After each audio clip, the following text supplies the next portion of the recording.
The 911 call came at 9:47 p.m. "There's a man stealing from our restaurant safe." The manager's voice trembled with righteous certainty. But what Tessa Monroe didn't know, what she couldn't have known, was that the exhausted man in the worn denim jacket wasn't a thief. He was Evan Cole, the owner of Harbor Street Bistro, a single father who'd lost everything and rebuilt from nothing. In 60 seconds, police would arrive. In 5 minutes, handcuffs would click around his wrists while his 7-year-old son watched through fogged glass. And in one devastating moment, the truth would shatter everything Tessa thought she knew about power, judgment, and what it really means to lead.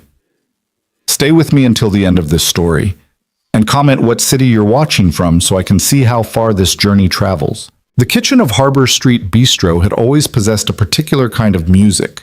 The rhythmic clatter of pans against stainless steel, the hiss of oil meeting heat, the steady percussion of knife blades against worn cutting boards. But tonight, that familiar symphony had been replaced by something far more sinister, the crackling static of a police radio and the heavy silence of accusation.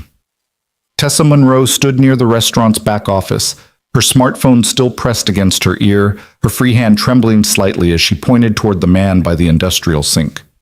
She was 32, sharp-featured, with auburn hair pulled back in a severe bun that seemed to pull her entire face into an expression of perpetual disapproval. She'd been hired exactly 3 weeks ago as Harbor Street Bistro's new general manager, brought in by the ownership group, or so she believed, to turn things around, to bring efficiency and accountability to what she'd been told was a struggling operation plagued by loose management and declining profits.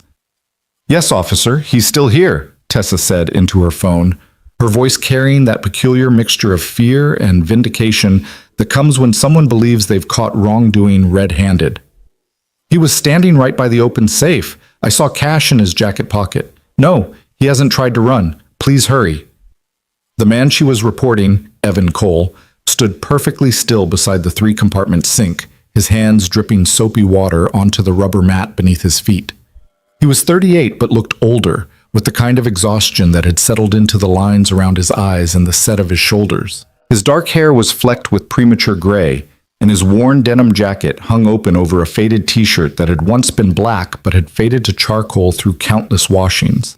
His hands, Tessa had noted with satisfaction, were calloused and stained, the hands of someone who worked with them, someone who cleaned and scrubbed and did the jobs that people like her didn't have to think about. What Tessa didn't see, what she had trained herself not to see in her relentless pursuit of efficiency and order, was the way every other person in that kitchen had gone absolutely still. Not the stillness of guilt, but something else. Something closer to grief. Miguel, the sous chef who'd worked at Harbor Street for 6 years, had set down his knife so carefully that it didn't make a sound against the cutting board. His dark eyes fixed on Evan with an expression of such profound sadness that it would have told anyone paying attention that something was deeply, terribly wrong with this picture. Carolyn, the head waitress who'd been with the restaurant since it opened 9 years ago, stood frozen in the doorway between the kitchen and the dining room, one hand pressed over her mouth, her eyes brimming with tears she was desperately trying to hold back. Even young Marcus, the prep cook who'd only been there 8 months, understood enough to know that what was happening was a catastrophe. He'd moved to stand beside Miguel, his arms crossed over his chest, his jaw clenched tight. But Tessa saw none of this, or perhaps more accurately, she saw it and interpreted it through the lens of her own certainty. To her, their silence was complicity. Their grief was guilt. She'd read about this in her management textbooks, how employees would band together to protect one of their own, even when that person was clearly in the wrong. How the culture of a workplace could become so toxic that theft and dishonesty were normalized, protected, even celebrated. She'd been warned about this place after all. The corporate consultant who'd recommended her for the position had told her that Harbor Street Bistro was old-fashioned, that it operated on outdated models of loyalty over productivity, that the previous owner had let sentiment cloud business judgment. Her job, she'd been told, was to modernize, to create systems, to replace feelings with facts. And here, finally, was her proof. Here was the validation of everything she'd suspected in her first 3 weeks. The way the staff seemed to move around her rather than with her. The subtle resistance to her new scheduling systems. The quiet conversations that stopped when she entered a room. She'd known something was wrong, and now she'd caught it. The safe in the back office had been left open. She'd discovered it 15 minutes ago while doing her nightly walkthrough, and her heart had seized with a mixture of alarm and, yes, excitement. Finally, evidence. Finally, something concrete. And there, just outside the office, had been Evan, the dishwasher, the quiet man who came in for the evening shift, who kept his head down and his mouth shut, who seemed to appear out of nowhere about 4 months ago asking for work. She'd noticed something in his jacket pocket as he turned. The corner of bills, cash, protruding just enough to be visible.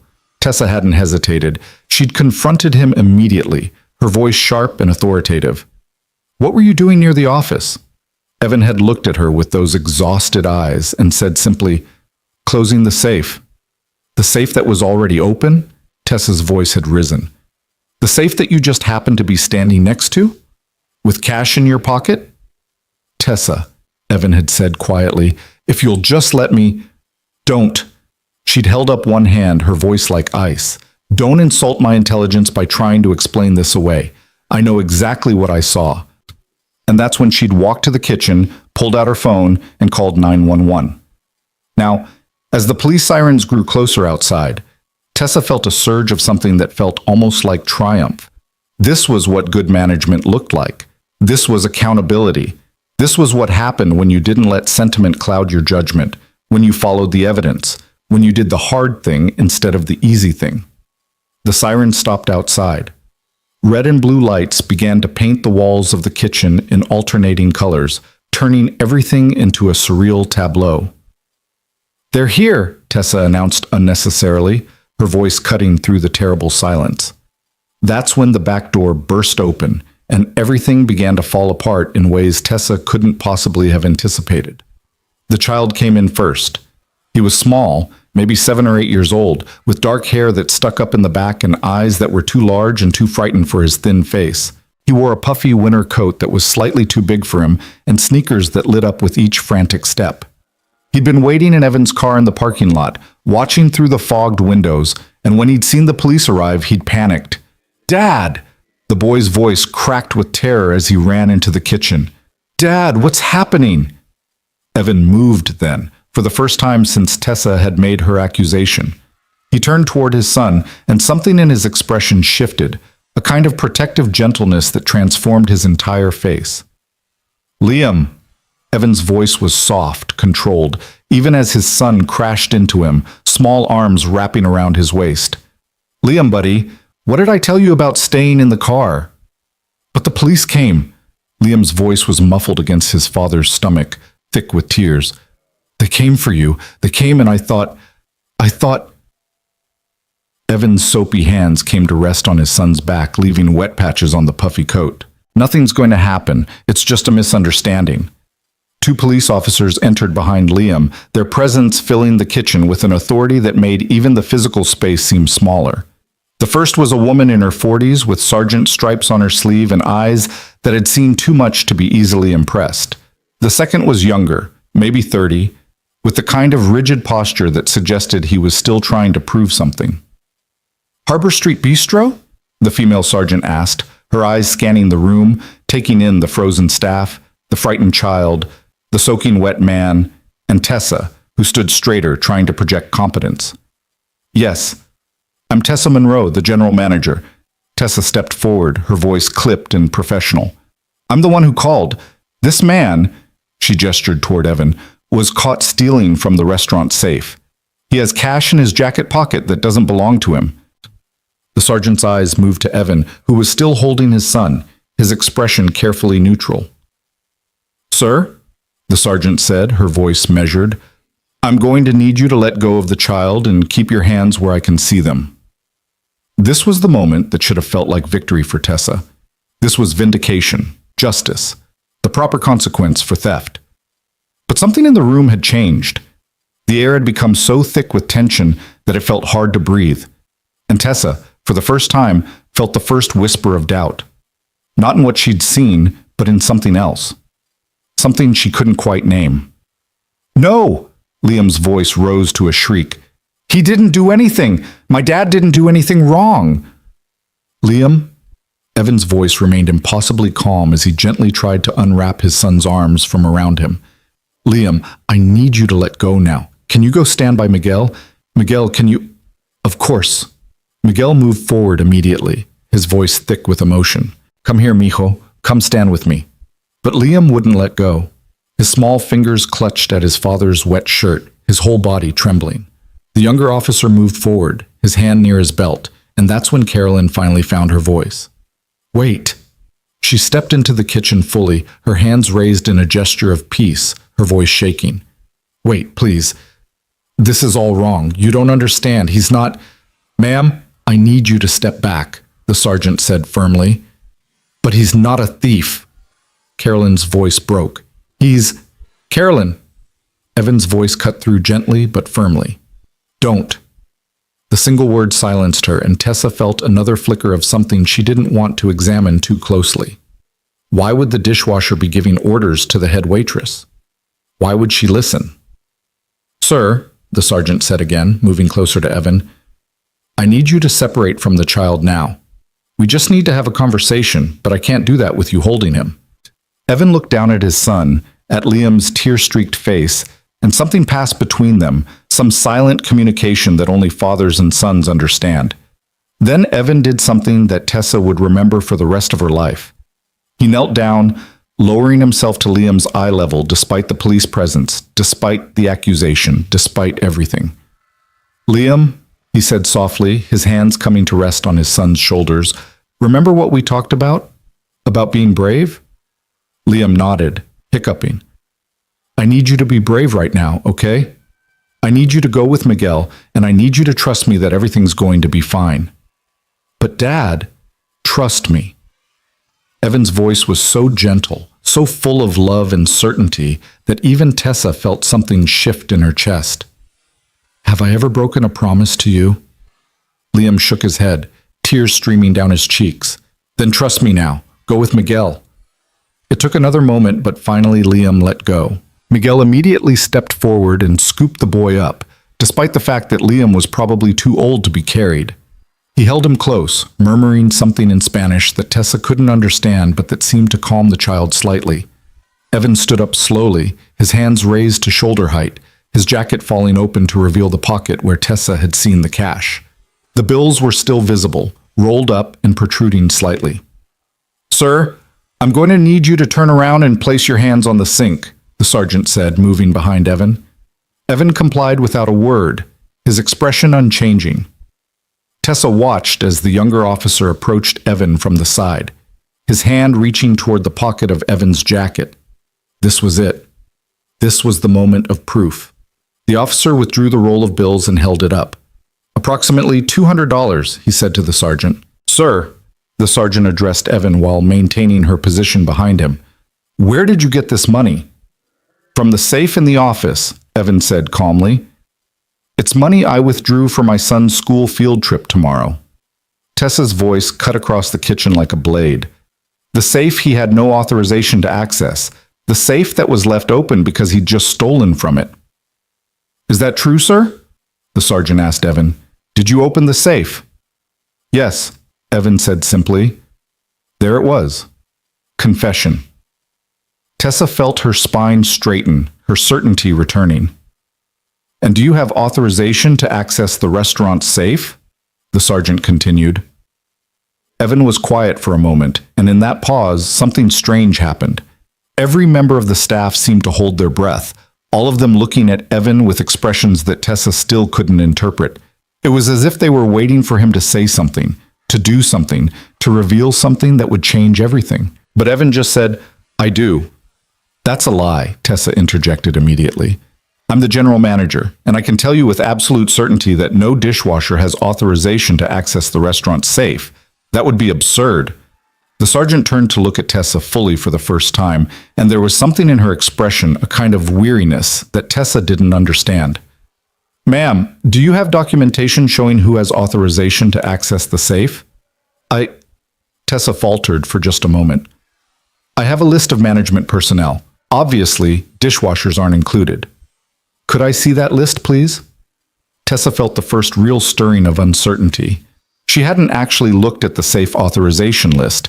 She'd been given it during her first week, along with approximately 50 other documents about operations, vendors, insurance policies, payroll procedures.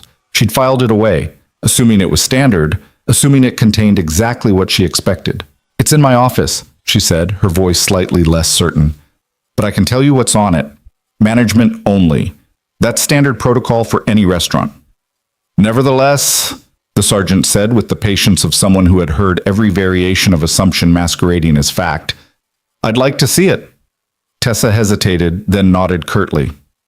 "Fine, I'll get it."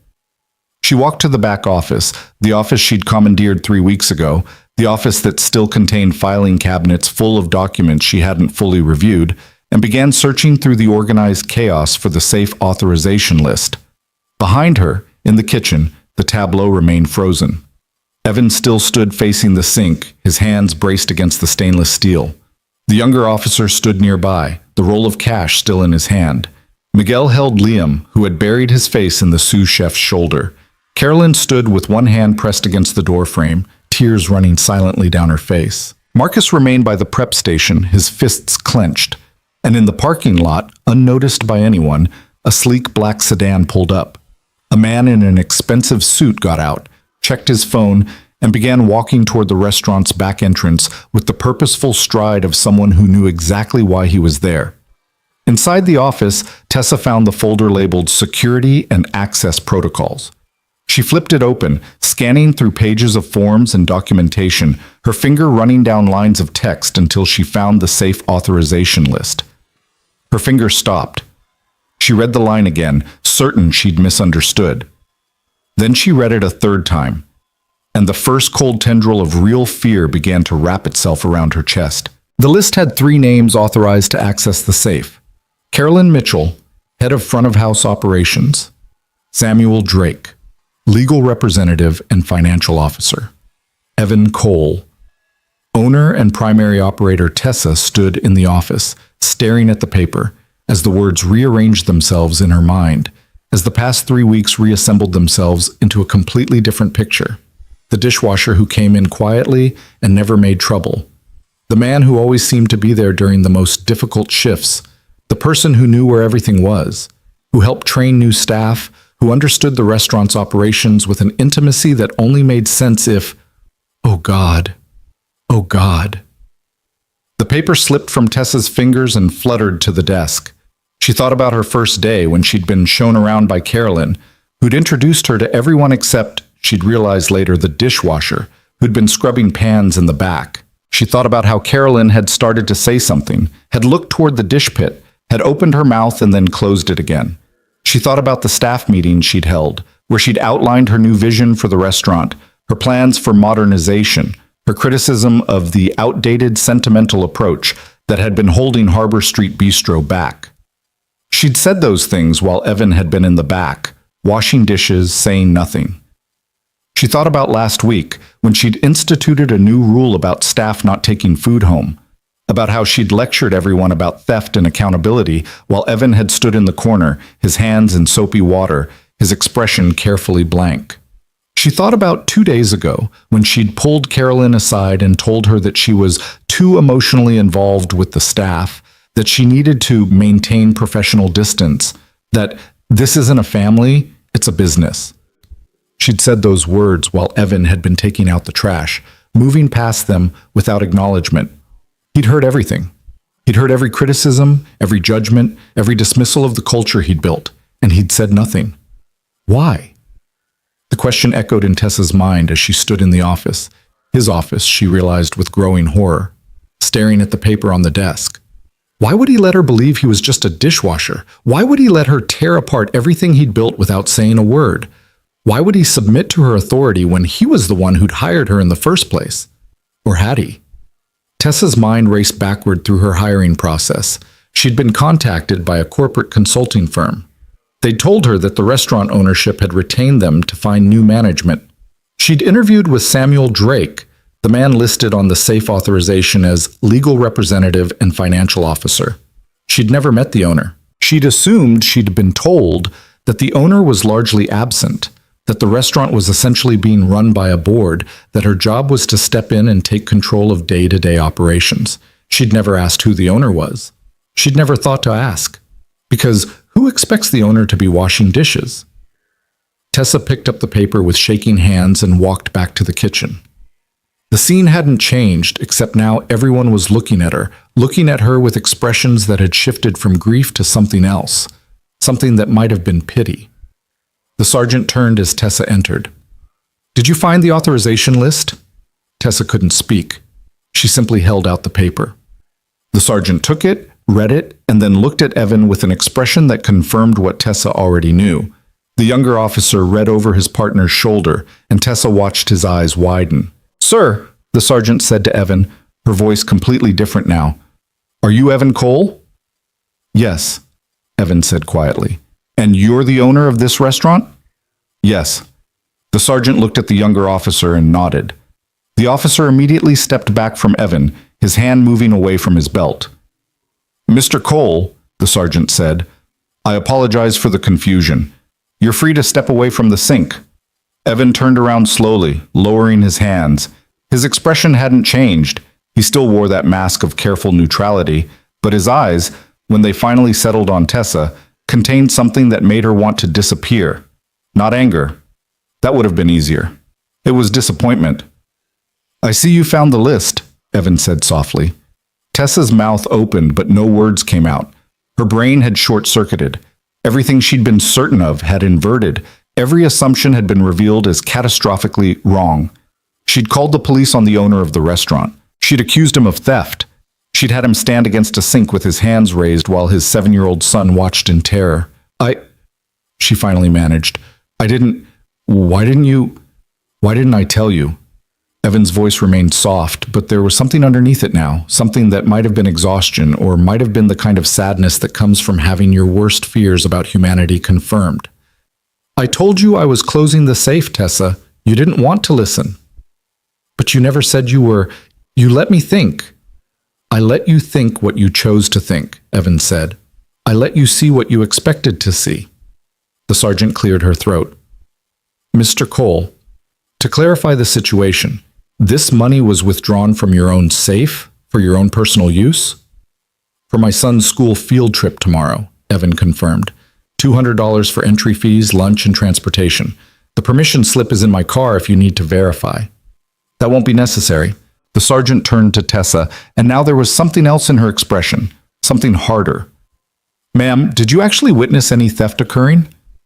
I saw him near the safe and the cash." "Did you see him take anything from the safe?" "No, but did he attempt to leave the premises with the money?" "No, he was still here, but did he resist when you confronted him?" "No, but that doesn't—" "Ma'am," the sergeant said, and her voice had gone very cold. "You called 911 to report a theft that didn't occur by a man who had every right to access his own safe and withdraw his own money in his own restaurant. Do you understand that filing a false police report is a crime?" Tessa felt the floor drop out from under her. I thought—" "You thought wrong," the sergeant said flatly. She turned back to Evan. "Mr. Cole, do you want to press charges against Miss Monroe for filing a false report?" The kitchen held its breath. Liam had lifted his head from Miguel's shoulder and was looking at his father with red-rimmed eyes. Carolyn's hand was pressed against her mouth again. Marcus had moved closer to Miguel, and all three of the longtime staff members were looking at Evan with expressions that contained both grief and something else, something that looked almost like hope. This was the moment where he could destroy her, where he could do to her what she'd tried to do to him, where he could exercise the power she'd tried to deny he had. Evan looked at Tessa for a long moment, and in that look she saw herself reflected back, saw herself as he must have seen her for the past 3 weeks. Arrogant, dismissive, so certain of her own correctness that she'd never questioned her assumptions, so focused on efficiency and systems that she'd forgotten to see people. "No," Evan said finally. "No charges." The sergeant raised an eyebrow. "You're sure?" "I'm sure." "Very well." The sergeant nodded to her partner, and both officers began moving toward the door. As they passed Tessa, the sergeant paused. Ma'am, a word of advice. Next time, ask questions before you make accusations. It'll save everyone a lot of trouble. Then they were gone, and Tessa was left standing in the kitchen with the people whose lives she'd been trying to reorganize, whose culture she'd been trying to dismantle, whose loyalty she'd mistaken for complicity.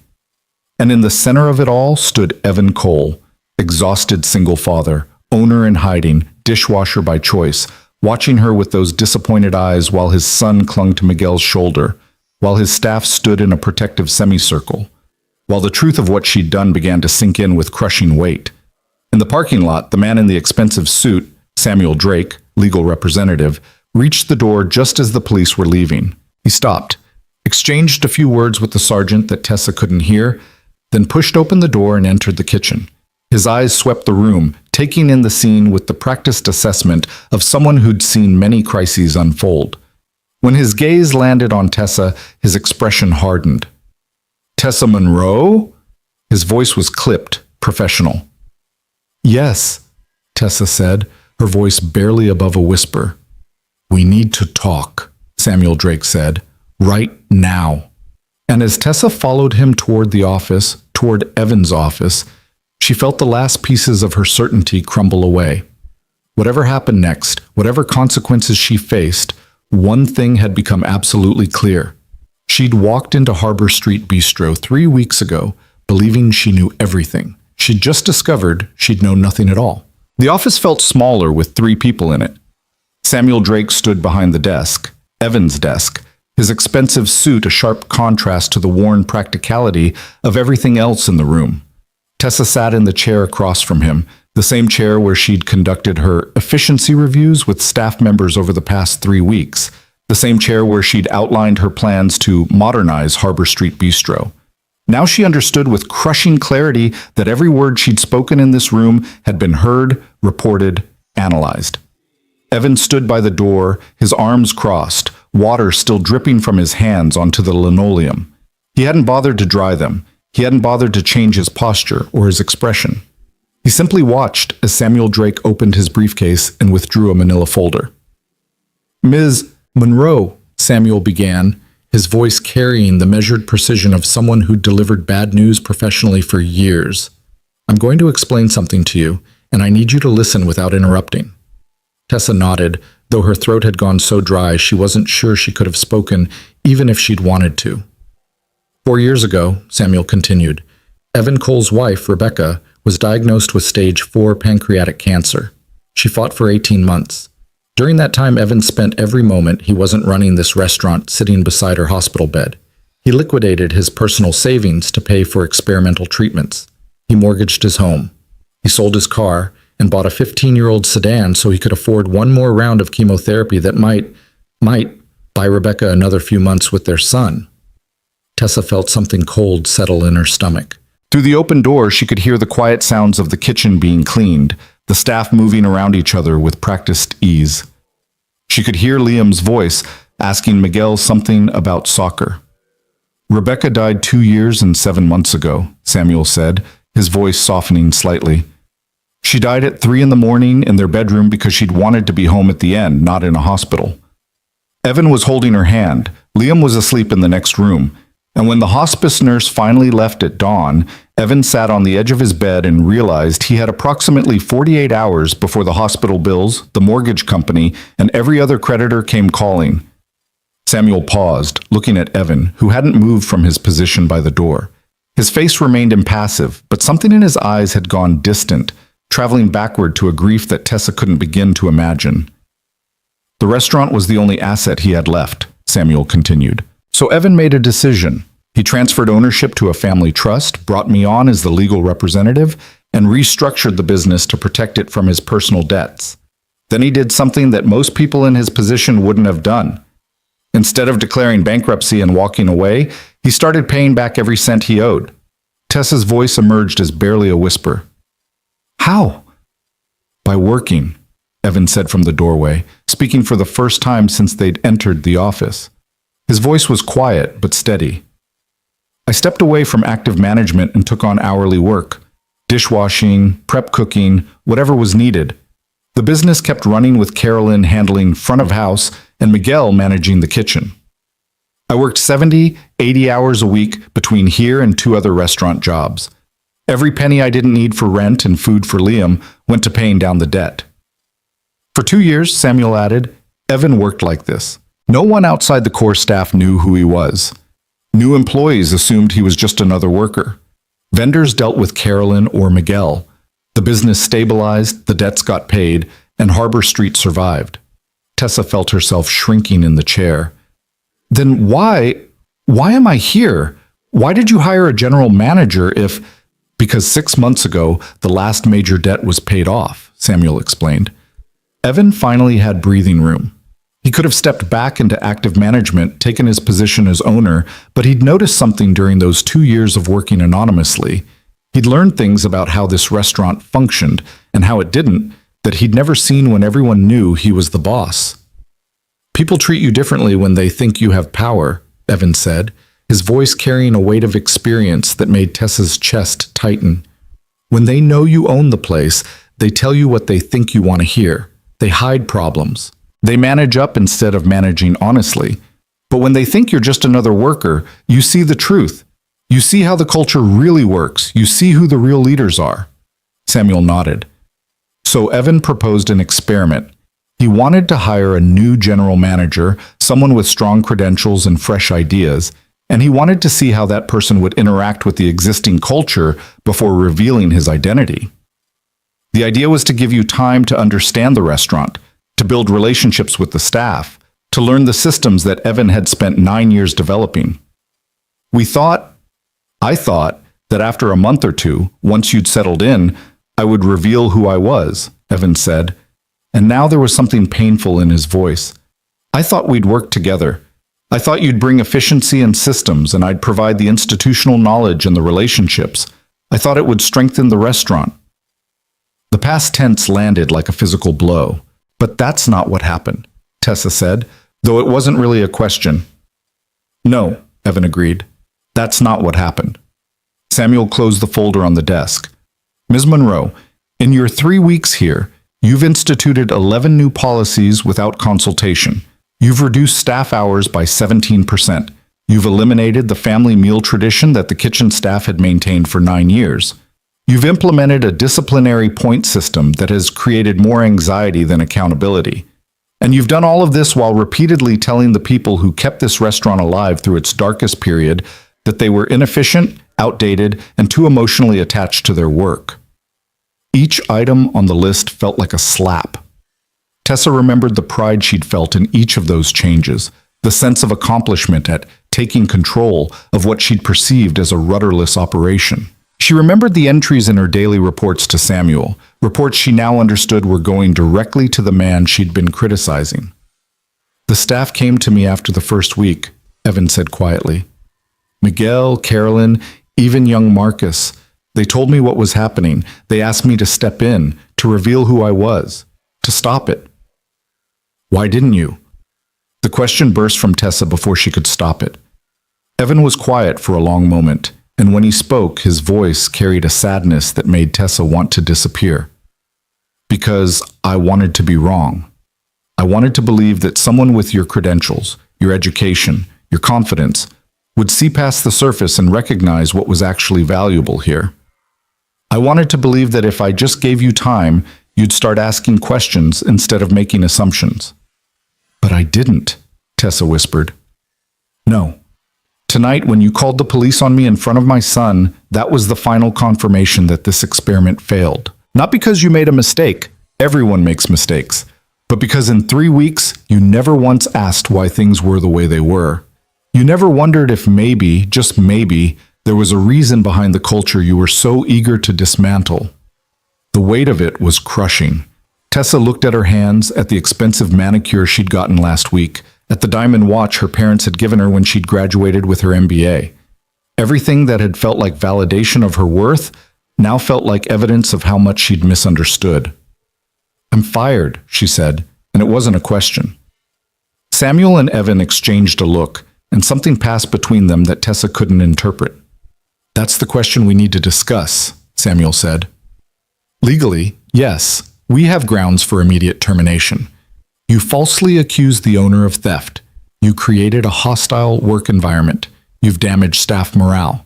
Any one of those would be sufficient cause. What? Tessa waited for the axe to fall. But, Evan said, and the single word hung in the air like a lifeline, I've been thinking about something my wife said to me about 6 months before she died. He moved from the doorway, finally, coming to lean against the filing cabinet. His arms remained crossed, but his posture had softened slightly. Rebecca was a teacher, Evan continued, elementary school, and one day she came home frustrated because she'd had to discipline a student who'd been bullying another kid. I asked her what consequence she'd given, and she said she hadn't given a consequence at all. She'd given him a responsibility. Tessa looked up, confused. The kid had been bullying because he felt powerless in his own life, Evan explained. So instead of punishing him, Rebecca made him responsible for welcoming new students to the class, made him the person who showed them around, helped them feel safe, protected them from feeling lost and alone. She turned his capacity for cruelty into a capacity for care by giving him a reason to understand what it felt like to be vulnerable. 6 months later, that kid was one of the kindest in her class, Evan said softly. Not because she'd punished him, but because she'd taught him empathy by making him responsible for it. Tessa felt tears burning behind her eyes. I don't understand what you're saying. I'm saying, Evan replied, meeting her gaze directly, that I think you made the choices you made because you've never been taught to see things differently. You've been trained to value efficiency over humanity, to see systems over people, to measure success in metrics instead of moments. And tonight, you got a glimpse of what that approach actually costs. He straightened, his decision clearly made. So here's what's going to happen, Tessa. You're not fired, but you're demoted. As of right now, you're no longer general manager. You're a staff member. For the next 60 days, you're going to work every position in this restaurant. You're going to wash dishes with me. You're going to prep vegetables with Marcus. You're going to work the line with Miguel. You're going to serve tables with Carolyn. And you're going to learn what it actually takes to keep this place running. Tessa's mouth fell open. You can't be serious. I'm completely serious, Evan said. You'll be paid hourly, the same rate as everyone else in whatever position you're working. You'll follow the same rules, keep the same hours, do the same work. And at the end of 60 days, if you've actually learned something, we'll talk about whether there's a management position for you here. And if I refuse, Tessa asked, though she wasn't sure why she was asking, what choice did she have? Then you're terminated immediately, with cause, and you'll spend the next year trying to explain to potential employers why your last position ended with you calling the police on your own boss, Samuel said bluntly. Your choice. The two options weren't really options at all. One was humiliation, the other was career suicide. Tessa thought about her apartment, about her student loans, about the calls she'd have to make to her parents if she lost this job. She thought about starting over, about the gap in her resume, about the reference she definitely wouldn't get. When do I start? She asked, her voice hollow. Tomorrow morning, Evan said. 6 a.m. You'll be working the opening shift with me. We start with taking deliveries and breaking down boxes. Wear clothes you don't mind getting dirty. He moved toward the door, then paused and looked back at her. Tessa, I'm not doing this to punish you. I'm doing it because I think you have the capacity to be better than you were tonight. But you can't lead people you don't understand, and you don't understand the people who work here. So you're going to become one of them, really become one of them. And maybe then you'll understand what you almost destroyed. Then he was gone, leaving Tessa alone with Samuel Drake, who was gathering his papers with methodical precision. For what it's worth, Samuel said as he closed his briefcase, I voted for firing you. Evan overruled me. He has a frustrating tendency to believe in people's capacity for change. He paused at the door. Don't make me right and him wrong, Ms. Monroe. Then Tessa was alone in the office, Evan's office, with nothing but the sound of her own breathing and the distant clatter of the kitchen being cleaned for the night. She sat there for a long time, her mind replaying the evening in excruciating detail. The certainty she'd felt when she'd called 911, the satisfaction of catching wrongdoing, the vindication of being right. Except she hadn't been right. She'd been catastrophically wrong. And worse than being wrong was the realization of why she'd been wrong. She hadn't asked questions. She hadn't sought context. She'd seen exactly what she'd expected to see because she'd already decided what story she was walking into. She thought about her first day, about Carolyn's incomplete introduction, about the way the head waitress had looked toward the dish pit with an expression Tessa had interpreted as protectiveness for a troubled employee rather than what it actually was. Grief for a man who'd lost everything and was rebuilding from nothing. She thought about the staff meeting where she'd lectured everyone about outdated business models, while Evan had stood in the back listening to her critique the culture he'd built, the family he'd created, the only thing that had survived the worst years of his life. She thought about this food policy she'd instituted, no taking food home, no family meals, strict inventory control, and she understood now what that must have meant to people who'd kept this restaurant alive while Evan worked 3 jobs to pay medical bills for a wife who'd died anyway. Tessa put her head in her hands and finally let herself cry. Not tears of self-pity, though there was some of that. Mostly, she cried because for 3 weeks she'd been hurting people and calling it leadership. She'd been destroying something precious and calling it improvement. She'd been blind to humanity and calling it professionalism. Eventually, the tears stopped. Tessa wiped her face with the back of her hand and stood up. Through the office window, she could see into the kitchen. Most of the staff had left, but Miguel was still there, patiently teaching Liam how to properly clean a cutting board. The boy was standing on a step stool, his small hands mimicking Miguel's movements, and the sous chef was praising him with the kind of gentle encouragement that spoke of long practice. Carolyn appeared in the doorway with 2 cups of coffee. She handed one to Miguel, ruffled Liam's hair, and said something that made the boy laugh. The 3 of them stood together in the quiet kitchen, comfortable with each other in a way that only comes from years of shared experience and genuine care. This was what Tessa had walked into 3 weeks ago. Not a struggling restaurant with poor management, but a family that had survived tragedy together. Not inefficiency, but loyalty. Not sentiment clouding judgment, but love making judgment possible. And she'd looked at all of it and seen only problems to fix. Tessa left the office and walked through the kitchen. Miguel looked up as she passed, his expression neutral but not hostile. Liam peered at her with curiosity, probably wondering who the lady was who'd gotten his dad in trouble. Carolyn met her eyes, and in that look, Tessa saw something she hadn't earned but was being offered anyway, the possibility of redemption. 6 a.m. tomorrow, Carolyn said quietly. Don't be late. Evan has no patience for people who waste his time. I won't be late, Tessa promised. She walked out the back door into the parking lot, where her Audi sat next to Evan's ancient sedan. Through the sedan's windows, she could see a booster seat in the back, a backpack covered in superhero patches, a rumpled blanket. The car of a single father doing his best. Tessa got into her Audi and sat behind the wheel without starting the engine. Her phone buzzed with text messages from friends asking about dinner plans, about weekend trips, about trivial things that belonged to a version of herself that now felt impossibly distant. She'd come to Harbor Street Bistro 3 weeks ago believing she was going to save a struggling restaurant. Instead, she'd nearly destroyed the one thing that had saved a grieving widower and his son. Tomorrow, she would start learning what she should have learned on day 1. Tomorrow, she would begin understanding what leadership actually meant. Tomorrow, she would wash dishes beside the man she'd accused of theft, and maybe, just maybe, she would start to see past her own assumptions to the truth underneath.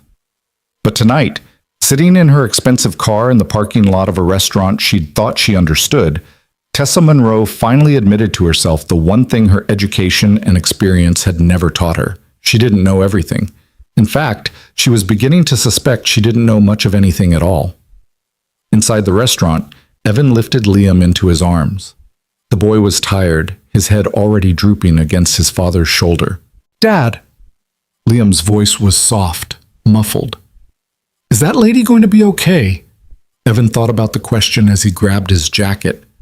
The jacket where Tessa had seen money and assumed theft, where the truth was permission slips and field trip fees and the small pieces of normalcy he was trying to give his son, despite everything they'd lost. "I don't know, buddy," Evan said honestly, "but I'm going to give her the chance to try." "Like Mama would have?" Liam asked. Evan felt his throat tighten. Even 2 years later, the grief could ambush him at unexpected moments.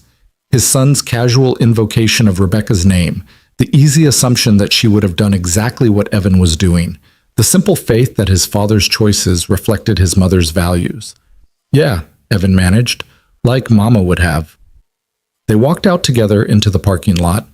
Evan buckled Liam into the booster seat, tucked the blanket around him, and kissed his forehead. By the time he got into the driver's seat, Liam was already asleep, his small chest rising and falling with the perfect peace of childhood. Evan started the car and pulled out of the parking lot, passing Tessa's Audi on the way.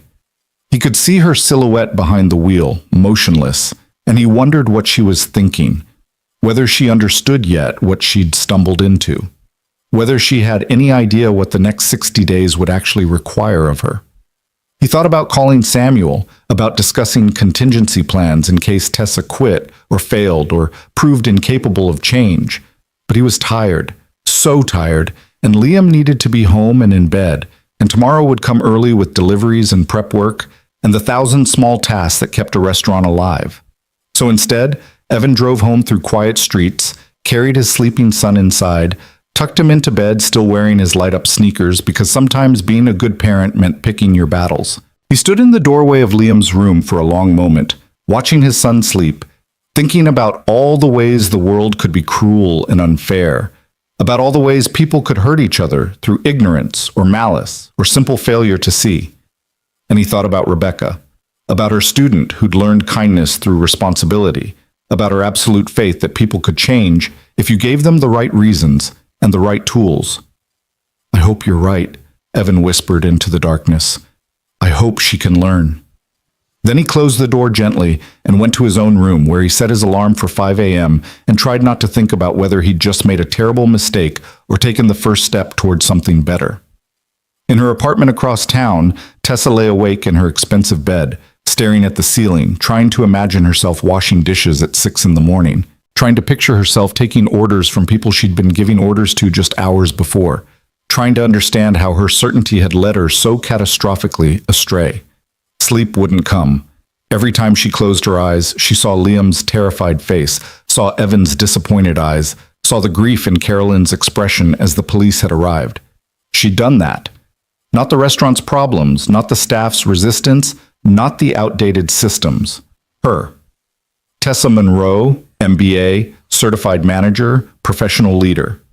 She had looked at a man grieving his wife and rebuilding his life and seen only a thief. She had looked at loyalty and seen complicity. She had looked at love and seen inefficiency. Around 3 in the morning, Tessa finally gave up on sleep. She got up, made coffee, and sat at her kitchen table with her laptop. She opened a document and started writing, not a report, not an analysis, but something closer to a confession. She wrote about her assumptions, her judgments, her certainty. She wrote about the moment she'd called 911, about the satisfaction she'd felt, about the shame that came after. She wrote until dawn broke through her windows, until her coffee went cold, until her fingers cramped. And when she finally stopped, she had 12 pages of single-spaced text that would never be read by anyone but herself. But writing it had changed something. It had forced her to see her own choices with clarity. It had made her accountable to herself in a way that no external consequence could. At 5:30 a.m., Tessa showered, put on old jeans and a t-shirt, and drove back to Harbor Street Bistro. She arrived at 5:50, 10 minutes early, and found Evan already there, standing by the back door with 2 cups of coffee. He handed her one without comment. "Thank you," Tessa said quietly. Evan nodded. Then he opened the door and led her inside into the dim kitchen where the day was just beginning, where the real work of learning was about to start. "First lesson," Evan said, flipping on the lights. "In a restaurant, everything matters. The dishes matter. The prep work matters. The way you treat the delivery driver matters. Nothing is beneath you because nothing actually works without everything working together." Tessa nodded, gripping her coffee cup like a lifeline. "Second lesson," Evan continued, pulling on a worn apron and tossing another one to Tessa.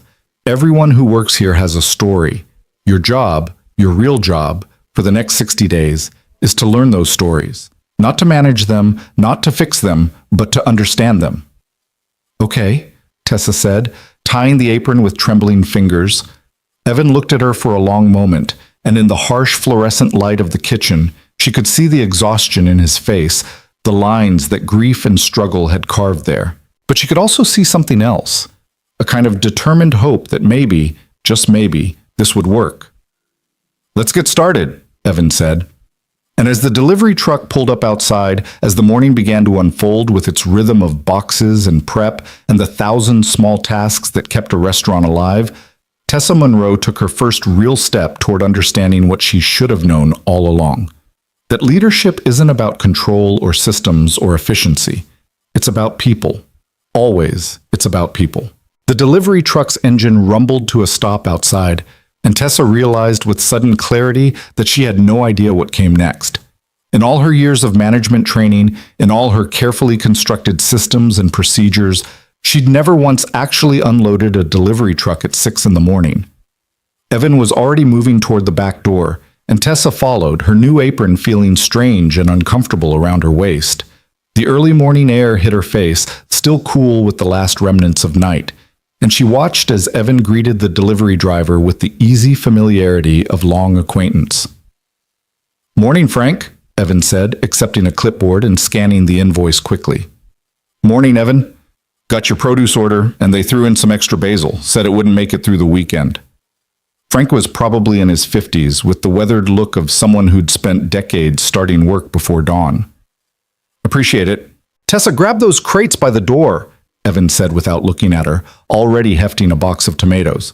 Tessa moved forward and gripped the handles of a plastic crate, immediately understanding why Evan had told her to wear clothes she didn't mind ruining. The crate was heavier than it looked, packed with heads of lettuce still wet from their morning washing, and water sloshed over the sides as she lifted it. By the time she'd carried it inside, her shirt was soaked and her arms were shaking. "Walk-in cooler, left side, bottom shelf," Evan called over his shoulder, already carrying in a second load. Tessa found the walk-in, a massive refrigerated room she'd seen before but never actually entered, and maneuvered the crate onto the indicated shelf. The cold air bit through her wet shirt, making her shiver. When she emerged, Evan was already bringing in another load, moving with the efficient rhythm of someone who'd done this thousands of times. For the next 40 minutes, they unloaded Frank's truck in silence. Boxes of produce, crates of dairy, containers of proteins. Everything had its place, its proper rotation, its specific storage requirements. Evan showed her once, expected her to remember, and corrected her when she put something in the wrong location. "First in, first out," he said when she tried to place fresh milk in front of older containers. "Always rotate stock. The dated items go in front so they get used first. Otherwise, we waste product and waste money." Tessa repositioned the milk, her fingers already numb from the cold. Her expensive manicure was ruined, one nail already chipped. Her back ached from bending and lifting, and it was only 6:30 in the morning. When Frank's truck finally pulled away, Evan led Tessa back inside to the dry storage area and handed her a box cutter. "Now we break down the boxes and organize the supplies. Coffee filters here, napkins there, to-go containers on that shelf." "Why do you do this yourself?" The question emerged before Tessa could stop it. "You're the owner, couldn't you?" "Could I what? Delegate it? Pay someone else to show up at 6 a.m. so I don't have to?" Evan's voice wasn't harsh, but it was firm. "Tessa, the first lesson you need to learn is that there's no such thing as work that's beneath you. The moment you start thinking some tasks are below your dignity is the moment you stop understanding what actually keeps this place running." He sliced open a box of paper towels with practiced efficiency. "Besides, I like the quiet of the morning. I like knowing exactly what comes in, what condition it's in, what we have to work with. It's one less thing that can go wrong." They worked in silence for a while, the only sounds the slice of box cutters through cardboard and the rustle of supplies being stocked. Tessa's hands developed blisters where the cardboard edges rubbed against unfamiliar skin. She'd never realized how much physical labor went into running a restaurant before the customers even arrived. Around 7:15, the back door opened again and Miguel arrived, his eyes registering surprise when he saw Tessa in an apron surrounded by flattened cardboard boxes. "Morning, Jefe," Miguel said to Evan, then nodded cautiously at Tessa. "Morning." "Morning, Miguel. Tessa's working the opening shift today. She'll be rotating through all the positions for the next couple months." Miguel's expression remained carefully neutral, but Tessa could see the questions in his eyes. The last time he'd seen her, she'd been calling the police on his boss. Now she was breaking down delivery boxes like any other staff member. The cognitive dissonance must have been staggering. Okay, Miguel said simply. He moved to the kitchen and began his own morning routine, checking the line, reviewing prep lists, starting the process of transforming ingredients into the day's menu. Marcus arrived at 7:30, his eyes widening when he saw Tessa. "Oh, hey." "Hey," Tessa replied, feeling the weight of his uncertainty. She wanted to apologize, to explain, but Evan was already assigning tasks. "Marcus, you're on vegetable prep. Tessa, you're helping him. Miguel will show you both what needs to be done for lunch service." And just like that, Tessa found herself at a stainless steel prep table with a cutting board, a knife, and 20 pounds of onions that needed to be diced. Marcus worked beside her, his movements quick and efficient, his knife creating a rhythmic sound against the cutting board that Tessa couldn't begin to match. "Like this," Marcus said after watching her struggle for a few minutes. He demonstrated the proper way to hold the knife, the rocking motion that made cutting efficient, the technique for keeping her fingers tucked safely away from the blade. You want to let the knife do the work. Don't saw at it. Tessa tried to mimic his movements, but her cuts were uneven and slow. Within minutes, her eyes were streaming from the onion fumes, and she had to stop to wipe them with her sleeve, which only made it worse. "Don't touch your face," Marcus said, handing her a clean towel. "Makes it worse. Just power through. Your eyes adjust after a while." "How long have you worked here?" Tessa asked, trying to focus through the burning in her eyes. 8 months, Marcus replied, starting on his third onion while Tessa was still struggling through her first. "I was working at a chain restaurant across town. Hated it. One of my friends told me Harbor Street was hiring, said it was different here. Said the owner actually gave a shit about the staff." The words landed with quiet accusation, though Marcus's tone remained neutral. "He applied the same day I did," Marcus continued. "We both got hired, but my friend quit after 2 weeks. Said it was too much work, too many expectations. I stayed because I realized the expectations weren't about working harder. They were about working better, about caring about what you were doing." He glanced at Tessa, and she could see him weighing whether to say more. "Evan never told me he was the owner. I found out about 3 months in when I overheard Carolyn talking about the anniversary of Rebecca's death. I was angry at first, felt like he'd been lying to me. But then I understood why he did it." "Why?" Tessa asked, genuinely curious. "Because he wanted to know if I was the kind of person who would work hard and show respect regardless of who was watching. He wanted to know if I'd take pride in my work because it mattered to me, not because the boss was around." Marcus finished another onion and reached for the next. "That's what this place is about. Not systems or efficiency or metrics. It's about whether you actually care." The implicit criticism was clear. Tessa had spent 3 weeks implementing systems and metrics while failing to understand the one thing that actually mattered. She bent over her cutting board, her tears now coming from more than just the onions, and tried to work faster. By 8 o'clock, her hands were cramping and she'd only finished 4 onions. Marcus had finished 15 and moved on to dicing peppers.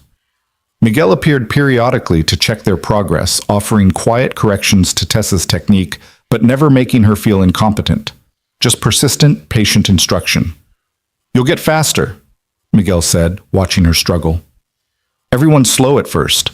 The trick is consistency. Same size pieces, same technique every time. Eventually your hands remember and you don't have to think about it anymore." Carolyn arrived at 8:30 to start setting up the front of the house, and the look she gave Tessa was complicated. Part sympathy, part wariness, part something that might have been respect for the fact that Tessa had actually shown up. "Coffee's fresh if you need it," Carolyn said, then disappeared into the dining room to begin her own opening procedures. Tessa wanted the coffee desperately, but she was only halfway through her onion assignment, and she could feel everyone's eyes on her, measuring whether she would finish what she'd started or give up. So she kept cutting, kept wiping her streaming eyes, kept pushing through the cramping in her hands until finally, mercifully, the last onion was diced. "Good," Evan said, appearing at her elbow. She hadn't realized he'd been watching. "Now you understand why we need sharp knives and why prep work starts early. If you'd had to do that during service, we'd have been backed up for hours." He handed her a new assignment, 40 carrots that needed to be peeled and julienned. Marcus had already finished his peppers and moved on to mincing garlic, the smell of it mixing with the onions to create the foundation of whatever dishes were being prepared for lunch. The morning stretched on in a blur of repetitive tasks. Peel, cut, dice, mince. Tessa's hands developed new blisters on top of the old ones. Her back ached from standing. Her shoulders burned from the unfamiliar motions. And still the work continued because, in a restaurant, stopping meant falling behind, and falling behind meant chaos during service. Around 10:30, Miguel called everyone together for what he called the pre-service meeting. The lunch crew had arrived, 2 more line cooks, a dishwasher, and another server to help Carolyn. They gathered around the kitchen's central prep table while Miguel reviewed the day's specials, discussed any modifications to regular menu items, and outlined what they expected for volume. Tessa stood on the periphery, feeling like an outsider in a world she'd thought she understood. These people had a language all their own, all day, in the weeds, 86, terms she'd heard before but never truly understood the weight of. They communicated in shorthand built on years of working together, anticipating each other's needs, functioning as a unit rather than individuals. "Tessa, you're on dish with Ray during lunch service," Evan said, and Tessa felt her stomach drop. She'd seen the dish pit during her management tours, the massive industrial sinks, the commercial dishwasher that roared like a jet engine, the endless stream of dirty plates and pans. She'd always hurried past it, uncomfortable with the heat and noise and chaos. Now she was about to spend the next 4 hours immersed in it. Ray, the lunch dishwasher, was a man in his 50s with arms covered in faded tattoos and a gentle smile that didn't match his intimidating appearance. "Don't worry," he said, seeing Tessa's expression. "I'll show you the system. It's not complicated, just relentless." That turned out to be the understatement of the century. Service started at 11, and within 15 minutes, Tessa understood what Ray meant by relentless. The dirty dishes came in waves, plates scraped but still covered in sauce, pans crusted with burned food, utensils sticky with use. Everything had to be scraped, soaked, scrubbed, sent through the industrial dishwasher, and then returned to the appropriate station. And it never stopped. "Scrape first, then spray, then load," Ray instructed over the roar of the dishwasher. "Keep the clean dishes coming because the moment we fall behind, the whole kitchen backs up. No clean plates means no plating. No clean pans means no cooking." Tessa tried to match Ray's pace, but she was hopelessly slow. Her hands, already blistered from the morning's prep work, screamed in protest as she plunged them into near-scalding water. The spray nozzle was heavy and unwieldy, and she kept forgetting to aim it properly, soaking herself and the floor around her. Within an hour, she was drenched in water and food particles, her feet sliding in her soaked shoes, her entire body aching from the constant bending and lifting. "Behind you!" someone yelled, and Tessa jumped back just in time to avoid colliding with a line cook carrying a hot pan. This was another language she was learning, the constant navigation of a crowded kitchen, the necessary communication to avoid accidents, the awareness of everything and everyone around you. The lunch rush peaked around 12:30, and Tessa felt like she was drowning. The dirty dishes piled up faster than she could process them. Ray worked with mechanical efficiency beside her, never rushing but never stopping, maintaining a steady rhythm that kept the clean dishes flowing even as the dirty ones multiplied. "You're thinking too much," Ray said during a brief lull. "Your body needs to remember the pattern. Scrape, spray, load, start the machine, empty the machine, return the clean dishes, over and over. Stop thinking about it, and just do it." Tessa tried to follow his advice, tried to let her body take over, but her mind kept interjecting with questions and doubts and complaints about the heat and the noise and the sheer physical exhaustion of it all. Her expensive watch, she'd forgotten to take it off, was covered in food debris and soap scum. Her clothes were completely ruined, and still the dishes kept coming. At one point, she dropped a plate. It shattered against the concrete floor, and the sound cut through the kitchen noise like a gunshot. Everything stopped for just a second, all eyes turning toward the dish pit, toward Tessa standing frozen with pieces of broken ceramic at her feet. "It happens," Ray said calmly, already reaching for the broom. "Get the dustpan. We clean it up and keep moving." But Miguel appeared before Tessa could move, his expression serious. "Everyone okay? No cuts?" "We're fine," Ray assured him. "Just a plate." "You have to be careful," Miguel said, looking at Tessa. "Broken glass or ceramic in a kitchen, that's dangerous. Not just for you, but for everyone. One shard gets into the floor drain and someone reaches in without knowing. That's an emergency room visit. The weight of responsibility settled on Tessa's shoulders. She'd thought washing dishes was simple, mindless work, but she was beginning to understand that nothing in this kitchen was simple. Every task had implications, every mistake had consequences, and everyone depended on everyone else to do their job correctly. They cleaned up the broken plate carefully, checking the floor drain, sweeping multiple times to ensure no fragments remained. And then, because the lunch rush was still going, they returned to the endless cycle of scraping and washing and loading. By 2 o'clock, when the rush finally began to slow, Tessa's hands were shaking from exhaustion. Her back felt like it might snap. Her feet throbbed in her soaked shoes, and they still had another hour of service plus the full breakdown and cleaning of the dish pit. Ray handed her a bottle of water. "Drink. You've been working in heat for 4 hours. You need to hydrate." Tessa drank gratefully, the cold water shocking against her overheated throat. Around her, the kitchen was transitioning from the controlled chaos of service to the methodical work of cleanup. Line cooks were breaking down their stations, scrubbing grills, organizing their mise en place for dinner service. Carolyn and the other server were resetting tables in the dining room, preparing for the brief lull before evening customers arrived. And Evan was everywhere, checking with Miguel about how service had gone, helping Ray with a particularly stubborn pot, wiping down prep surfaces, talking to Carolyn about a reservation for that evening. He moved through the kitchen like a conductor through an orchestra, not directing but harmonizing, making sure every section had what it needed. When he finally made his way to the dish pit, Tessa was scrubbing the industrial sink with a brush that felt like it weighed 50 pounds. "How are you holding up?" Evan asked. Tessa wanted to say she was fine, wanted to maintain some shred of dignity, but her body had reached its limit, and honesty seemed like the only option left. "I had no idea," she said quietly. "I had no idea how hard this was." Evan nodded, leaning against the wall beside the dish pit. "Most people don't. They see the finished product, the meal on the table, the clean restaurant, the smooth service. They don't see the 5 a.m. deliveries, the hours of prep, the burns and cuts and exhaustion. They don't see Ray coming in day after day to wash dishes because if he doesn't, nothing else works." He looked at her with those exhausted eyes that had seen so much. "That's why I needed you to do this, Tessa. Not to punish you, but to teach you. You can't lead people whose work you don't understand. You can't make decisions about efficiency without knowing what those decisions actually cost in human effort and dignity." Tessa nodded, too tired to speak. "Go home," Evan said. "Ray can finish the breakdown. Come back tomorrow at 6 a.m. We'll do it again." "But I haven't finished." "You've done enough for your first day. Tomorrow will be harder because your body will be sore and your hands will hurt worse and you'll be tempted to quit. Don't quit. Show up. That's the only real requirement. Just show up and try." Tessa untied her soaking apron with clumsy fingers.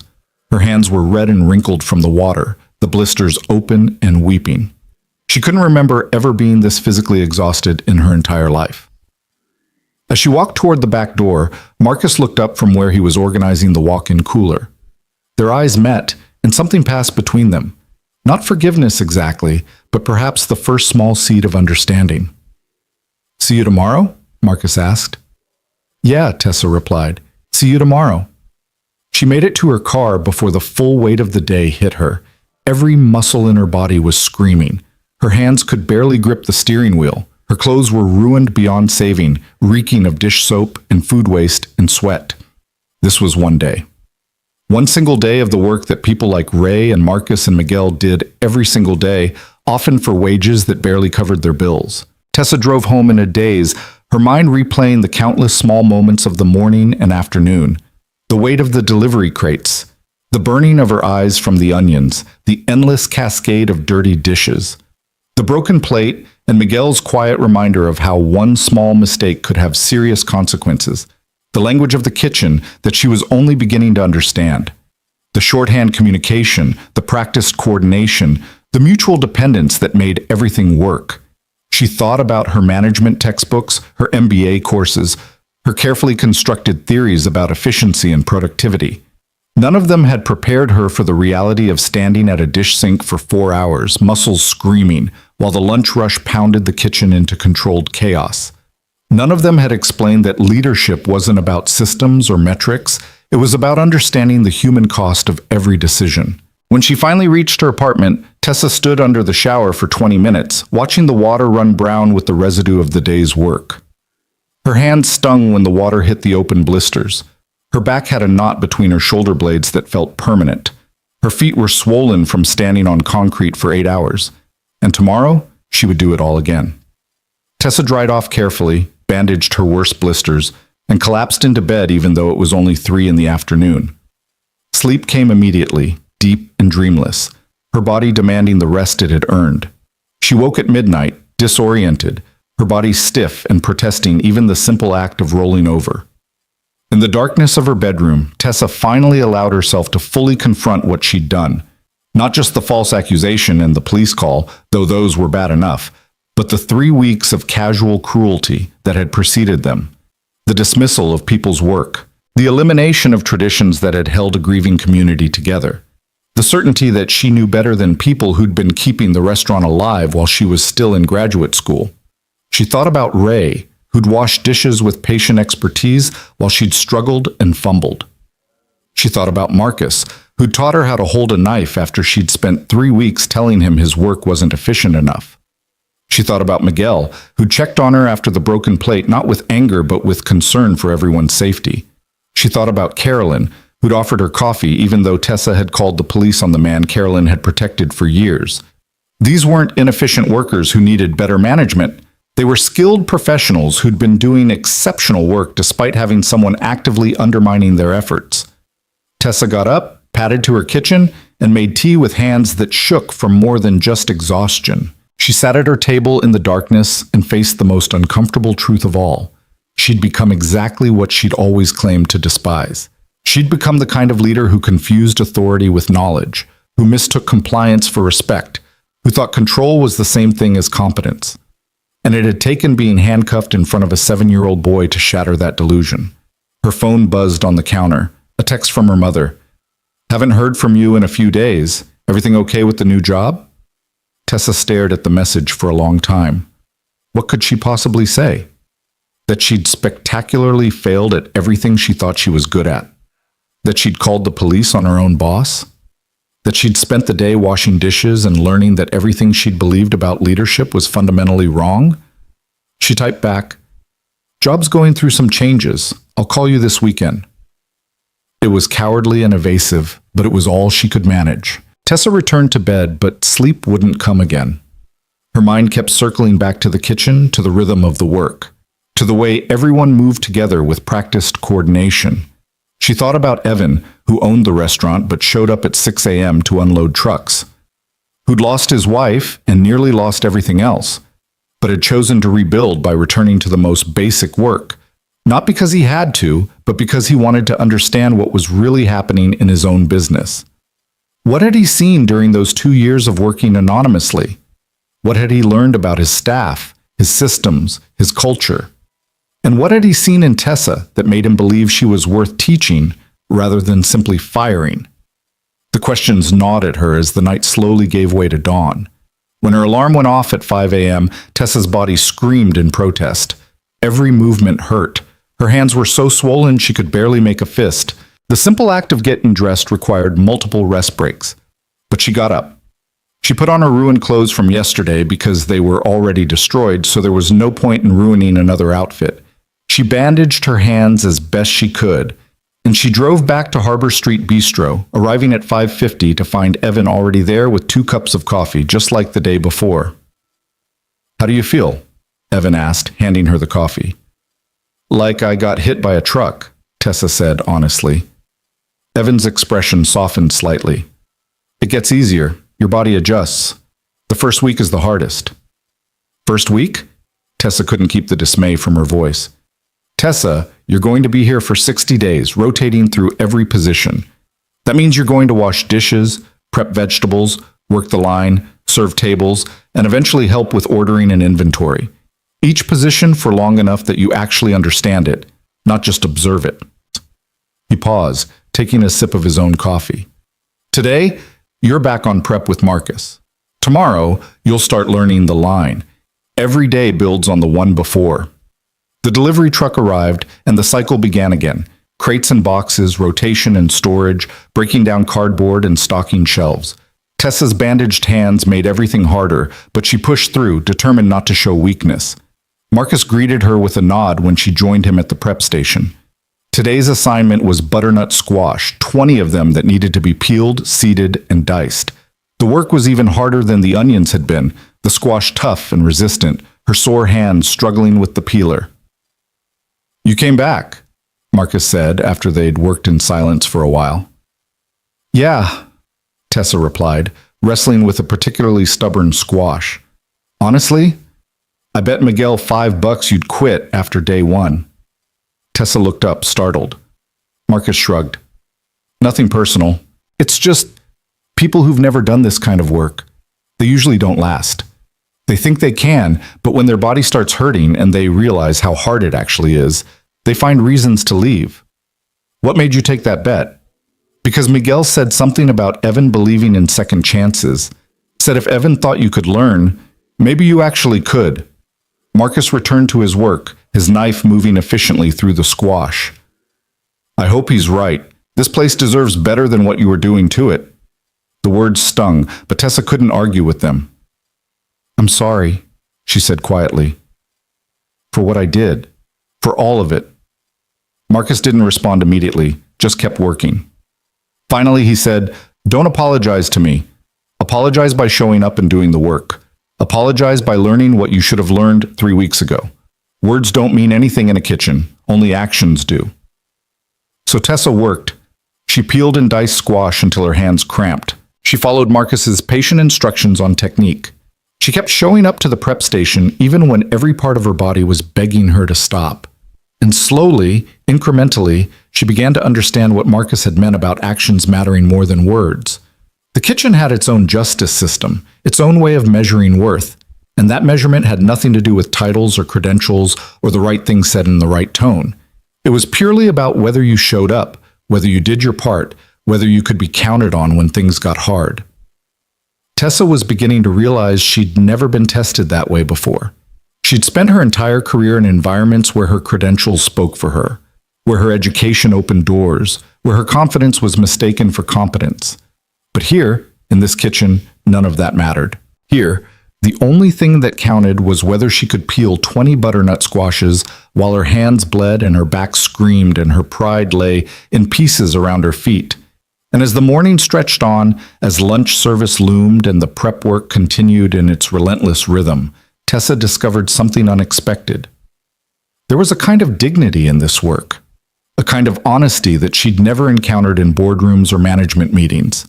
When you washed dishes or diced vegetables or unloaded delivery trucks, there was no pretense, no performance, no hiding behind jargon or credentials. There was only the work itself, and whether you could do it. By the end of the first week, Tessa's body had adapted in ways she hadn't thought possible. The blisters on her hands had hardened into calluses. Her back had stopped screaming with every movement and settled into a dull, persistent ache. Her arms no longer trembled when she lifted the delivery crates, though they still burned with effort. She'd learned to move through the kitchen without constantly colliding with people, had internalized the rhythm of behind you and hot pan and corner that kept everyone safe in the confined space. But the physical adaptation was only part of what was changing. Something deeper was shifting in the way Tessa understood the world around her. On her 8th day, Evan moved her from prep work to the line during dinner service. Miguel positioned her at the salad station, the simplest position, he explained, because it required speed and accuracy but no actual cooking. Her job was to build each salad according to the ticket, ensure proper portions, dress it correctly, and get it out to the pass before the hot items were ready so everything could be plated together. "Watch the tickets," Miguel instructed, pointing to the small printer that chattered constantly during service, spitting out order after order. "They come in groups. Apps first, then mains. You need to read ahead, anticipate what's coming, and time your salads so they're ready when the entrees hit the pass." It sounded simple in theory. In practice, during the Friday night dinner rush, it was controlled chaos. The tickets came faster than Tessa could process them.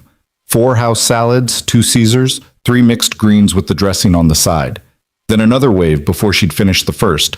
Her hands, still sore despite the calluses, fumbled with the tongs. She dressed a salad too heavily and had to start over because Miguel wouldn't let substandard work leave the kitchen. She fell behind, creating a backup that rippled through the entire line. "Tessa, I need those salads now." Miguel's voice cut through the kitchen noise, sharp with urgency but not cruel. "The hot items are ready. We can't hold them." Tessa's hand shook as she plated faster, but faster meant sloppier. She forgot to add candied pecans to a salad that required them. She grabbed the wrong dressing bottle and had to scrape it off and redo the entire thing. Around her, the other cooks moved with practiced efficiency, sautéing, grilling, plating, while she struggled with the simplest station on the line. "Reset," Miguel said, appearing at her shoulder during a brief lull between waves of orders. "Stop trying to go fast. Fast comes with practice. Right now, focus on accurate. Build each salad exactly right, even if it takes longer. Speed without accuracy is just creating more problems." Tessa nodded, blinking back tears of frustration. She'd spent 3 weeks telling these people they weren't efficient enough, and now she couldn't even build a salad fast enough to keep pace with dinner service. The next wave hit, and Tessa forced herself to slow down, to focus on accuracy over speed.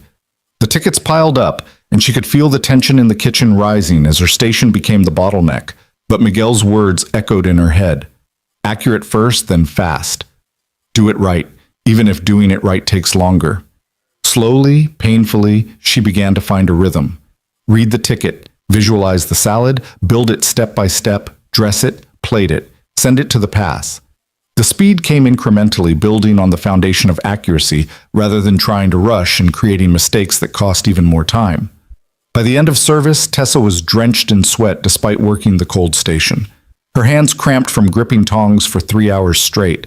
Her feet felt like they might fall off. But she'd made it through dinner service without completely collapsing the line, and that felt like a victory. "Better," Miguel said as they broke down the stations after the last customer had left. "Still slow, but better. Tomorrow night you'll be faster. The night after that, faster still. It takes time." "How long did it take you to get fast?" Tessa asked, scrubbing the salad station's cutting board. Miguel smiled slightly. "About 6 months before I stopped being the slowest person on the line, but I was 18 and had never worked in a real kitchen before. You have the advantage of understanding what you're supposed to be doing. You just need your hands to catch up with your brain." He paused in his cleaning, looking at her directly. "Can I tell you something, though? What you're learning right now, this is what you should have learned before you started making decisions about our schedules and our systems. When you cut our hours by 17%, you didn't understand that we were already running lean. We weren't being inefficient, we were being thorough. Every minute we spent here mattered because we knew what happened when corners got cut." Tessa stopped scrubbing, meeting his eyes. "I know, I'm sorry." "I'm not telling you this to make you feel bad," Miguel said, returning to his own cleaning. "I'm telling you because I want you to understand why everyone was so angry. It wasn't about you personally. It was about watching someone who didn't understand the work telling us we weren't working hard enough. That hurts in a way that's hard to explain." The words settled on Tessa like a weight. She thought about the staffing spreadsheet she'd created in her second week, the careful calculations that had shown 17% overstaffing based on industry standards. She'd been so proud of that analysis, so certain she was solving a problem. But those industry standards didn't account for the kind of restaurant Harbor Street was. A place where every dish was made from scratch, where quality mattered more than speed, where the staff took pride in doing things right, even when right took longer. "I wish someone had told me," Tessa said quietly. "I wish someone had explained." "We tried," Miguel replied, his voice gentle but firm. "That first staff meeting when you outlined your efficiency plan, Carolyn asked if you'd reviewed the current workload. You said you'd analyzed the numbers, and the numbers didn't lie. When I mentioned that we were already barely keeping up during rush periods, you said that was because we needed better time management systems." Tessa remembered that meeting. She remembered feeling impatient with their questions, interpreting their concerns as resistance to change rather than as genuine warnings from people who understood the reality of the work. "We stopped trying to tell you after that," Miguel continued, "because it was clear you weren't interested in hearing it. You'd already decided what was wrong and how to fix it. Nothing we said was going to change your mind. So you told Evan." "So we told Evan," Miguel confirmed. And he kept saying to give you time, that maybe you'd figure it out. He believed in you longer than any of us did. That night, driving home in her ruined clothes with her aching body and her bruised ego, Tessa found herself thinking about belief. Evan had believed she could learn. Miguel had bet against her. Marcus had hoped Miguel was right. And Tessa herself hadn't known what she believed until she'd been forced to actually do the work she'd been so confidently criticizing. The second week brought new challenges. Tessa rotated through different line positions: garde-manger, sauté, grill.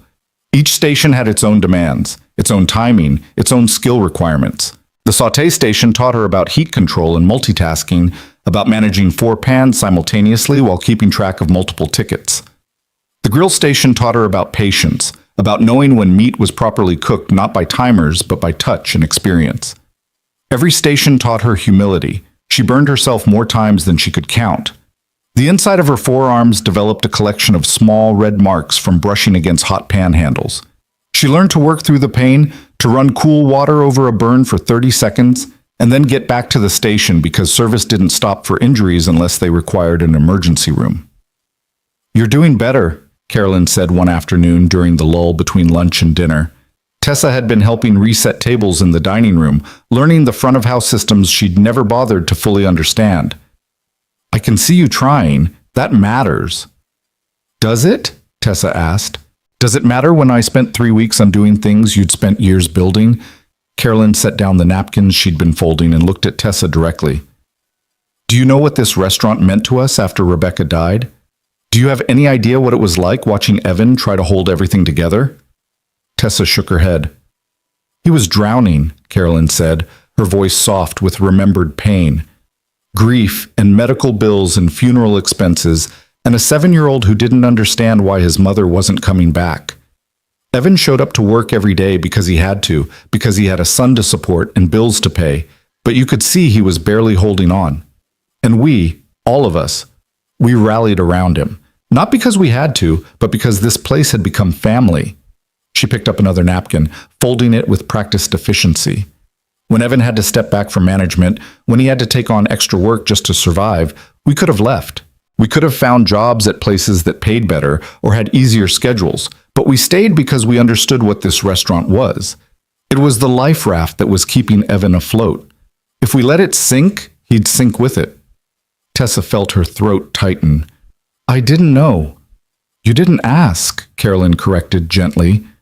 "That's what hurt the most about these last few weeks. You came in with all these plans to fix us, to make us more efficient, to modernize us. But you never once asked what we were trying to accomplish or why we did things the way we did them. You just assumed we were doing it wrong." "I was wrong," Tessa said, "about everything." "Maybe," Carolyn agreed. "But you're here now, doing the work, learning what you should have learned first. That counts for something." She paused, then added, "Just don't expect us to forget what happened overnight. Trust is rebuilt slowly, in small moments, through consistent actions. You have a long way to go." The honesty was both painful and refreshing. Tessa had grown accustomed to corporate environments where everyone performed politeness even when they were undermining each other. Here, people said what they meant. They were kind, but they were truthful. And somehow, that truth was more valuable than any amount of false encouragement would have been. By the third week, something shifted in how the staff interacted with Tessa. It wasn't forgiveness exactly, but it was a tentative acceptance. She'd proven she wouldn't quit. She'd shown up every morning at 6 a.m., worked until her body gave out, and come back the next day to do it again. That persistence had earned her a small measure of credibility. Marcus started offering unsolicited advice on knife techniques. Ray showed her shortcuts for organizing the dish pit that made the work slightly less overwhelming. Even Miguel occasionally smiled at her jokes during the morning prep sessions. But the real breakthrough came during her 4th week, on a Wednesday evening when everything went wrong. The dinner rush was in full swing, the kitchen operating at maximum capacity. Tessa was back at the salad station, finally comfortable enough with the position to keep pace with the rest of the line. Miguel was running the pass, calling out orders and ensuring every plate met his standards before it went to the dining room. Then the refrigeration unit for the cold storage failed. Miguel discovered it when he went to grab backup ingredients during a brief lull between order waves. The temperature had risen into the danger zone. Everything inside would have to be thrown out. They just lost their backup supplies of proteins, dairy, and vegetables in the middle of one of their busiest nights of the week. "Everyone listen up," Miguel called out, his voice tight with controlled stress. "The cold storage is down. We're running on what we have at our stations and whatever's in the walk-in. That means we're 86ing about half the menu until we can get backup supplies. Carolyn, you need to tell the front of house now." Carolyn appeared in the kitchen doorway, took in Miguel's expression, and immediately understood the severity of the situation. "What do we still have?" Miguel ran through the list rapidly, his mind already calculating what dishes were still possible with limited ingredients. As he talked, Tessa found herself doing something she hadn't done since her demotion. She started thinking systemically about the problem. "What about the prep in the walk-in?" she asked. "The vegetables I helped Marcus prep this morning, those are still good, right?" "Yes, but we don't have enough for full menu service," Miguel replied. "We prepped for our normal volume, not for having to recreate half our station backups." "What if we modified the menu instead of eliminating dishes?" Tessa suggested, the old management part of her brain engaging despite her better judgment. "Keep the popular items, but simplify the components. The grilled salmon doesn't need the asparagus side. We could substitute the roasted root vegetables from prep. The pasta primavera could become pasta marinara since we still have the tomato base." Miguel paused, considering. That could work for some dishes, but we'd need to recalculate portions and timing. "I can do that," Tessa offered. "If you tell me what dishes you want to modify, I can work out the portions and write up simplified prep instructions while you keep the line running." For a moment, Miguel hesitated, and Tessa could see him weighing whether to trust her with something this important. Then he nodded. "Okay, but run everything past me before we implement it. No changes go out without my approval." For the next 2 hours, Tessa operated in 2 roles simultaneously. She continued building salads at her station during order waves, but between rushes she worked with Miguel to redesign the evening menu on the fly. She calculated portions, rewrote descriptions, coordinated with Carolyn about how to present the changes to customers.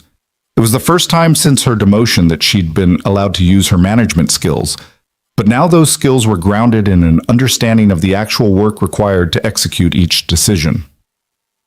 "We're going to run out of the salad mix in about 45 minutes at this pace," Tessa told Miguel during one assessment. "But if we start using the spring mix from the walk-in and add extra cherry tomatoes to bulk it up, we can stretch our supply through the rest of the night."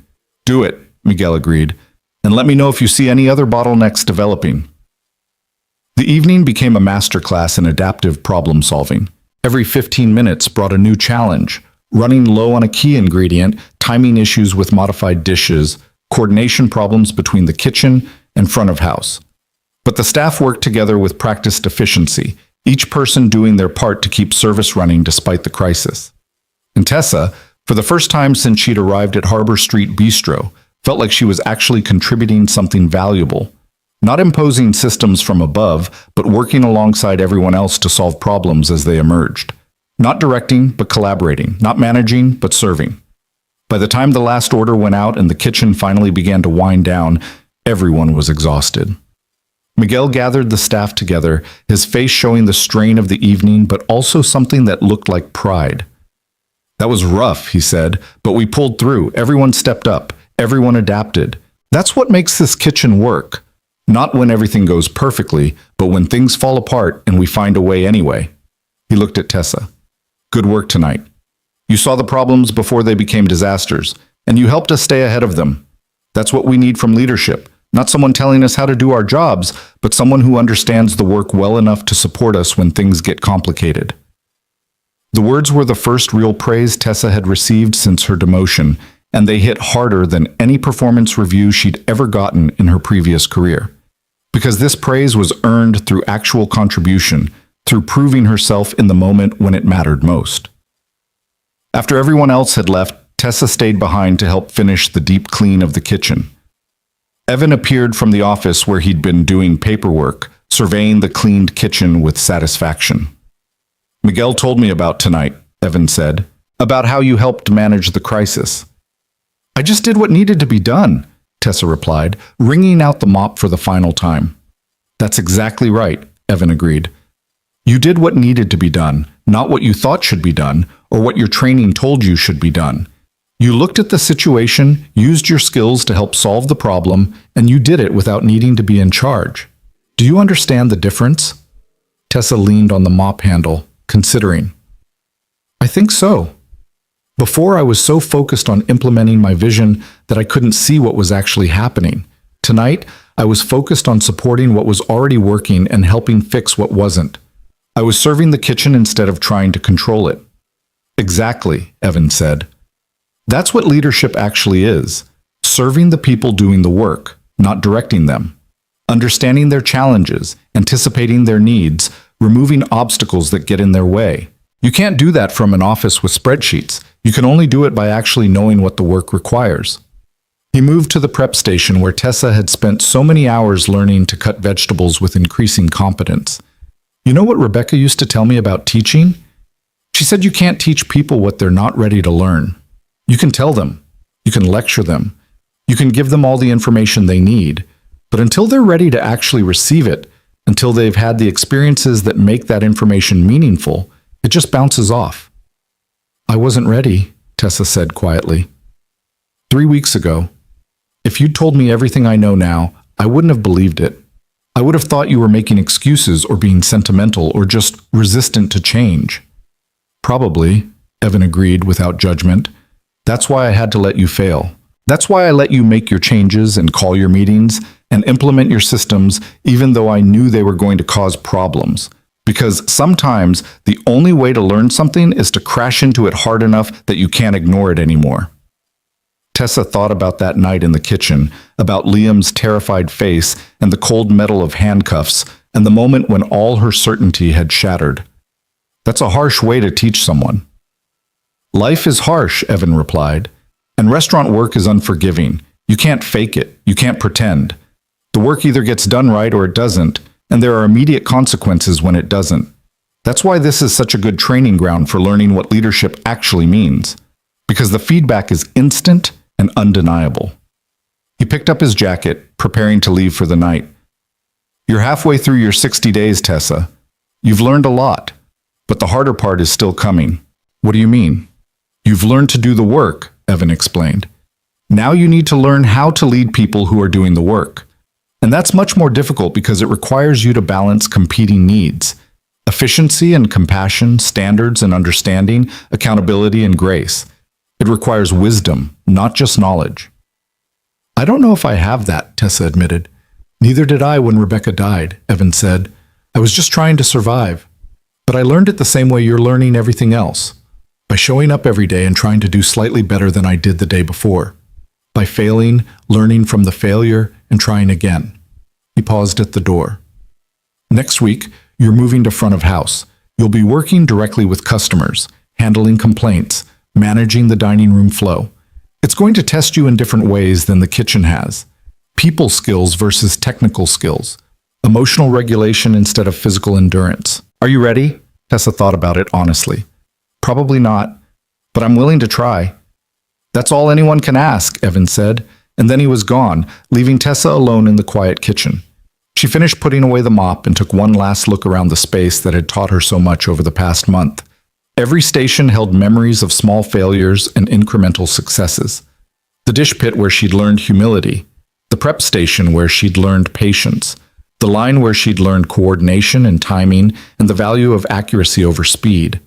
And tonight, the moment when everything had fallen apart and she'd finally understood what it meant to lead by serving rather than controlling.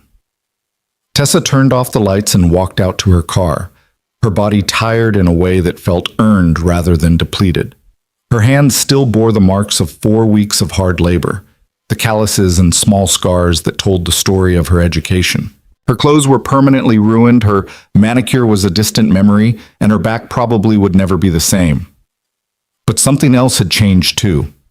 Something in the way she saw herself and the world around her.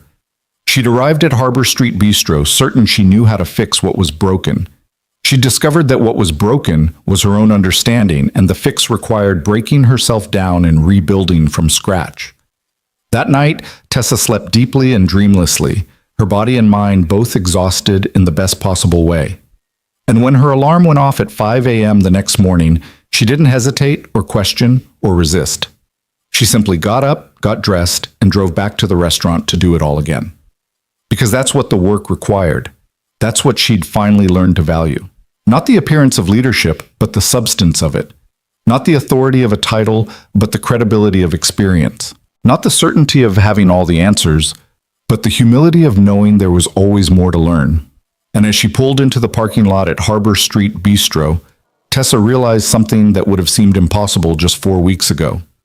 She was grateful. Grateful for the failure that had forced her to learn. Grateful for the people who'd been patient enough to teach her. Grateful for the work itself, with all its difficulty and demand and unforgiving honesty.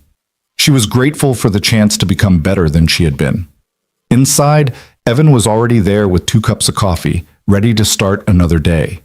And Tessa walked through the door with her head held high, ready to learn whatever lesson today would teach. The transition to front of house came during her 5th week, and Tessa discovered that working with customers required an entirely different skill set than working in the kitchen. In the kitchen, the work was tangible and immediate. You either made the dish correctly or you didn't. But in the dining room, everything existed in shades of gray, in managing expectations and reading emotions and navigating the complex dance between what customers wanted and what was actually possible. Carolyn paired Tessa with herself for the first few shifts, demonstrating the careful choreography of good service. "Watch how I approach tables," Carolyn instructed as the lunch rush began. "You're reading body language before you even speak. Are they in a hurry? Are they celebrating something? Are they having an argument and just want to be left alone? Every table is different, and you have to adjust your approach accordingly." Tessa watched as Carolyn moved through the dining room with practiced grace, somehow knowing exactly when to check on a table and when to give them space, when to make recommendations and when to simply take the order efficiently. It looked effortless, but Tessa was beginning to understand that anything that looked effortless was actually the result of years of practice and attention. Her first solo table was a couple celebrating an anniversary. Tessa approached with what she hoped was friendly confidence, but she could feel herself overcompensating, talking too much, trying too hard. When she returned to the kitchen to place their order, Carolyn was waiting with a gentle correction. "You're performing for them instead of serving them," Carolyn said. "They don't need entertainment. They need someone who's competent and unobtrusive. Someone who makes their evening easier, not someone who becomes part of it. Do you see the difference?" Tessa nodded, thinking about how often in her previous career she'd confused presence with value, visibility with contribution. "It's like the kitchen crisis last week. I helped by supporting what was already working, not by making it about me." "Exactly," Carolyn confirmed. "Good service is invisible until something goes wrong. Your job is to anticipate needs before they become requests, to solve problems before they become complaints. You're not the main event, they are. You're just making sure everything flows smoothly for them." Over the following days, Tessa learned the rhythm of front-of-house work. She learned how to carry multiple plates without looking awkward, how to remember orders without writing everything down, how to handle the delicate moment when something wasn't quite right with a dish and a customer needed accommodation. Each interaction taught her something about reading people, about communication, about the difference between hearing what someone said and understanding what they meant. But the real test came on a Friday evening during her 6th week, when a customer became verbally abusive over a relatively minor mistake. Tessa had brought the wrong side dish with an entree, roasted vegetables instead of the mashed potatoes that had been ordered. It was a simple mistake, easily corrected, and she'd apologized immediately and offered to bring the correct dish right away. But the customer, a middle-aged man who'd already had several drinks, escalated dramatically. "This is completely unacceptable to say," he said loudly enough that nearby tables turned to look. "I've been coming to this restaurant for years, and the service has gone completely downhill. Are you new? You must be new because anyone competent would know how to take a simple order." Tessa felt her face flush with embarrassment and rising anger. Her instinct, the old Tessa instinct, was to defend herself, to explain that it was the kitchen's error in reading the ticket, not hers. But she stopped herself, thinking about everything she'd learned over the past 6 weeks. This wasn't about being right. This was about making the situation better. "You're absolutely right, sir, and I apologize," Tessa said, keeping her voice calm and professional. Let me get you the mashed potatoes right away, and I'll make sure the manager knows about this issue. I want to speak to the manager now, the man demanded, not after you've had time to spin some story about what happened. Tessa glanced toward the kitchen, where she could see Evan through the pass window. He was watching the interaction, his expression unreadable. This was a test, she realized. He could intervene at any moment, but he was waiting to see how she would handle it. Of course, Tessa said to the customer. I'll get him immediately. She walked to the kitchen, her heart pounding. Miguel looked up from the line with concern. That guy giving you trouble? Nothing I can't handle, Tessa said, then caught herself. Actually, I don't know if I can handle it, but I'm going to try. Evan wiped his hands on a towel and headed toward the dining room, and Tessa followed. But before they reached the customer's table, Evan turned to her. What do you think needs to happen here? He asked quietly. He's angry and embarrassed because he made a scene, Tessa analyzed. At this point, it's not really about the potatoes anymore. It's about him feeling validated and not looking foolish in front of the other customers. So we need to give him a way to save face while also resolving the actual problem. Evan nodded slowly. And how would you do that? Comp his entree, Tessa said immediately. Apologize sincerely, take responsibility without making excuses, and make sure he leaves feeling like he won. Because ultimately his satisfaction matters more than being right about whose fault it was. Even though it costs us the price of an entree? Even though, Tessa confirmed, because the cost of him leaving angry and telling everyone he knows that Harbor Street has terrible service would be much higher than the cost of one meal. Something shifted in Evan's expression, a flash of approval that was gone almost as quickly as it appeared. Then handle it. I'll back you up if you need me, but try to resolve it yourself first. Tessa returned to the table, her hands steady despite her nervousness. The man looked ready to launch into another tirade, but Tessa spoke first. Sir, I've spoken with our owner about what happened, and we want to make this right. First, your entree tonight is completely on us. No charge. Second, I'm having the kitchen prepare your side exactly as you ordered it. And third, I want you to know that I take full responsibility for this mistake. You deserve better service than what I provided tonight, and I'm truly sorry. The man's expression shifted, the wind taken out of his sails by the complete capitulation. Well, it wasn't all your fault, I suppose. The kitchen should have gotten it right. They usually do, Tessa said honestly. We have an excellent kitchen staff. Tonight was an exception, and I should have caught the error before it reached your table. Is there anything else I can do to improve your evening? The man seemed mollified, the righteous anger draining away now that he'd gotten what he wanted. No, that's fine. Thank you for handling it professionally. Tessa returned to the kitchen on shaking legs, aware that multiple tables had witnessed the entire exchange. Carolyn intercepted her before she could disappear into the dish pit to hide. That was well done, Carolyn said quietly. You de-escalated instead of defending. You gave him what he needed emotionally, not just what he demanded practically. That's advanced level service. I just did what seemed right, Tessa said, though her heart was still racing. That's exactly the point, Carolyn replied.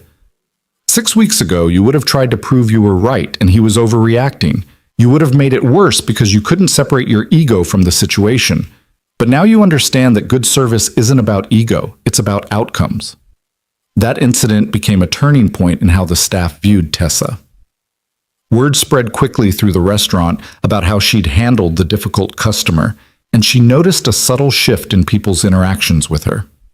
Marcus started saving her a seat during the family meals that had resumed after Tessa's policies were reversed. Ray asked her opinion about reorganizing the dish pit for better efficiency. Miguel invited her to help plan the menu for an upcoming special event.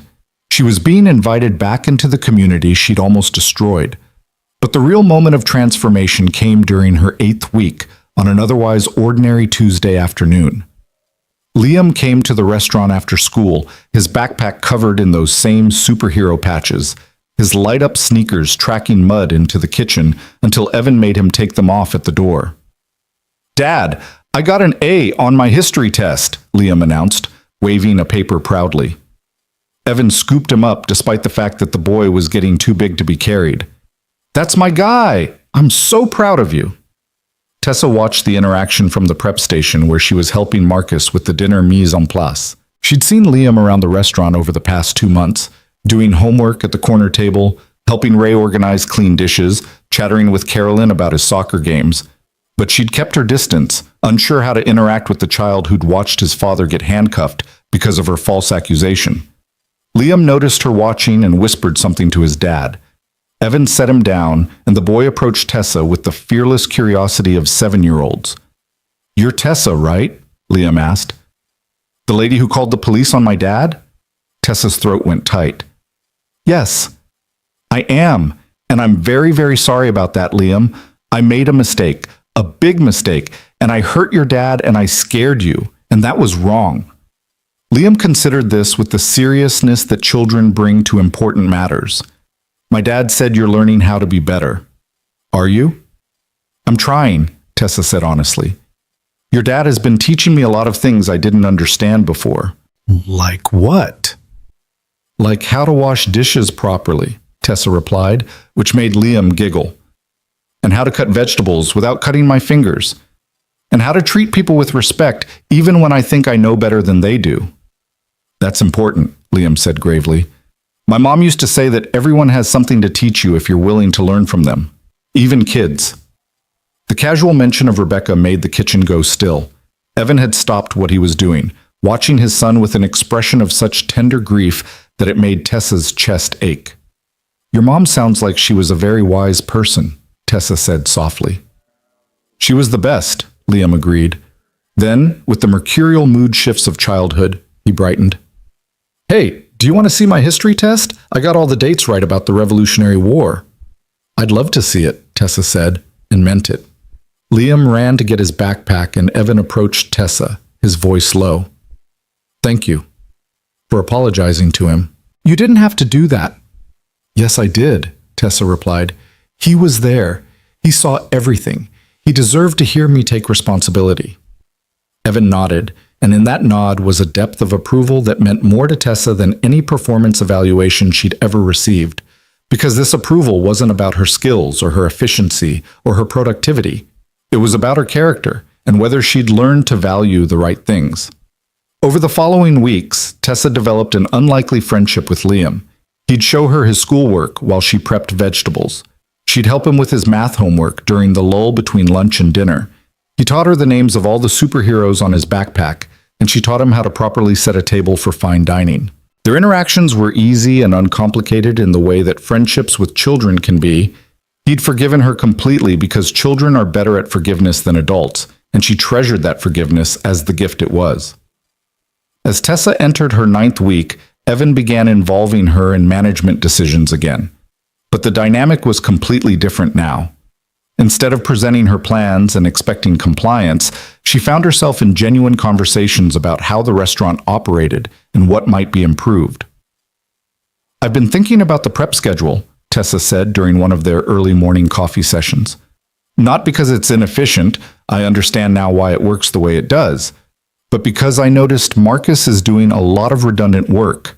He's prepping vegetables in the morning, and then Miguel is doing additional prep in the afternoon for dinner service. What if we staggered the shifts differently so that prep work flowed more naturally from lunch to dinner?" "Show me what you're thinking," Evan said, and they spent the next hour working through possibilities, with Evan explaining the constraints Tessa hadn't considered, and Tessa offering solutions to problems Evan had accepted as inevitable. It was collaboration, not direction, partnership, not management, and it worked in ways that Tessa's original efficiency improvements never had, because it was grounded in understanding rather than assumption. "This is good," Evan said, reviewing their final plan. "Let's test it for 2 weeks and see if it actually reduces redundancy without creating new problems. Miguel needs to sign off on it, and Marcus should weigh in since it affects his schedule most directly." "Of course," Tessa agreed. "I'll present it to them and get their feedback before we implement anything." Evan smiled slightly. 2 months ago, you would have just changed the schedule and expected everyone to adapt." 2 months ago, I was an idiot," Tessa replied. "Not an idiot," Evan corrected. "Just someone who hadn't learned the difference between management and leadership. Management is about systems and processes. Leadership is about people and relationships. You needed to learn to be a good manager by first learning to be a good follower." The 60th day arrived with startling speed. Tessa had rotated through every position, worked every shift type, handled every crisis that had emerged during her 2-month education. Her hands bore permanent calluses. Her back had adapted to long hours of standing. Her feet no longer screamed at the end of a shift. But more importantly, her understanding of what made Harbor Street Bistro work had been completely rebuilt from the ground up. Evan called a staff meeting for the end of the day, and Tessa felt her stomach twist with nervousness. This was it, the moment when Evan would decide whether she'd actually learned anything or whether the past 60 days had been a waste of everyone's time. The entire staff gathered in the dining room after the restaurant closed. Miguel, Marcus, Ray, Carolyn, and the other servers and kitchen staff who'd watched Tessa's transformation over the past 2 months. Even Liam was there, sitting on the counter and swinging his legs while eating a cookie that Carolyn had given him. "So," Evan began, leaning against one of the tables, "it's been 60 days since Tessa started her crash course in restaurant operations, and I think we need to talk about what happens next." The room was silent, everyone waiting. "Tessa," Evan continued, "you came here with impressive credentials and complete confidence that you knew how to fix what was wrong with this place. You spent 3 weeks implementing changes that nearly broke us, and then you called the police on me in front of my son because you were so certain you were right that you couldn't see the truth in front of you." Tessa felt her face burn with shame, even though she'd long since accepted responsibility for all of it. "But then," Evan went on, "you did something that I didn't expect. You stayed. You worked. You learned. You let yourself be broken down so you could be built back up with a better foundation. And that took a kind of courage that I respect deeply." He straightened, looking at each staff member in turn. "I asked all of you to give Tessa a chance to prove she could learn. Some of you were skeptical. Miguel, I know you bet against her lasting a week. Marcus, you told me you'd believe it when you saw it. And that was fair because Tessa had given you no reason to believe in her. But she showed up every day," Carolyn interjected. "Even when she was exhausted and hurting and probably wanted to quit, she showed up." "She helped us through the refrigeration crisis," Miguel added. "She saw problems we'd missed and helped us adapt instead of panicking." "She apologized to my kid," Evan said, his voice softening. "She took responsibility, not just to me but to Liam, who deserved to hear it. That mattered." He turned back to Tessa. "So here's what I've decided. There's still a general manager position open at Harbor Street Bistro, but it's not the same position you thought you were taking 2 months ago. This position requires someone who understands every role in this restaurant because they've done it themselves. Someone who can prep vegetables and wash dishes and handle customer complaints and redesign systems when needed. Someone who leads by serving, not by controlling." Tessa held her breath. "Tessa, if you want it, the job is yours. But you need to understand what you're agreeing to. You'll be managing people who know more than you do about their specific jobs. Your role isn't to tell them how to do their work. It's to support them in doing it well. To remove obstacles. To advocate for them. To make sure this restaurant remains a place where people take pride in what they do because they're treated with dignity and respect." "I understand," Tessa said, her voice steady despite the emotions churning in her chest. "And I want it. Not because I think I've learned everything, I know I haven't, but because I finally understand what I'm supposed to be learning, and I want to keep getting better at it." Evan looked around the room. "Does anyone object to Tessa becoming general manager?" There was a long moment of silence, and Tessa felt the weight of 2 months of hard work hanging in the balance. Then Miguel spoke. "No objection. She's earned it." "Agreed," Carolyn said. Marcus nodded. "Yeah, she's okay." Ray gave a thumbs up from where he stood in the doorway to the kitchen. "Then it's settled," Evan said. "Tessa, welcome back to management. Try not to call the police on me again." The tension broke with laughter, and Tessa felt tears burning behind her eyes. Not tears of relief exactly, but something deeper. Gratitude for the chance she'd been given, respect for the people who'd been patient enough to teach her, and joy at being welcomed back into a community she'd almost destroyed. Over the following months, Tessa settled into her new role with a completely different approach than her first attempt. She created systems, yes, but she created them in collaboration with the people who would actually use them.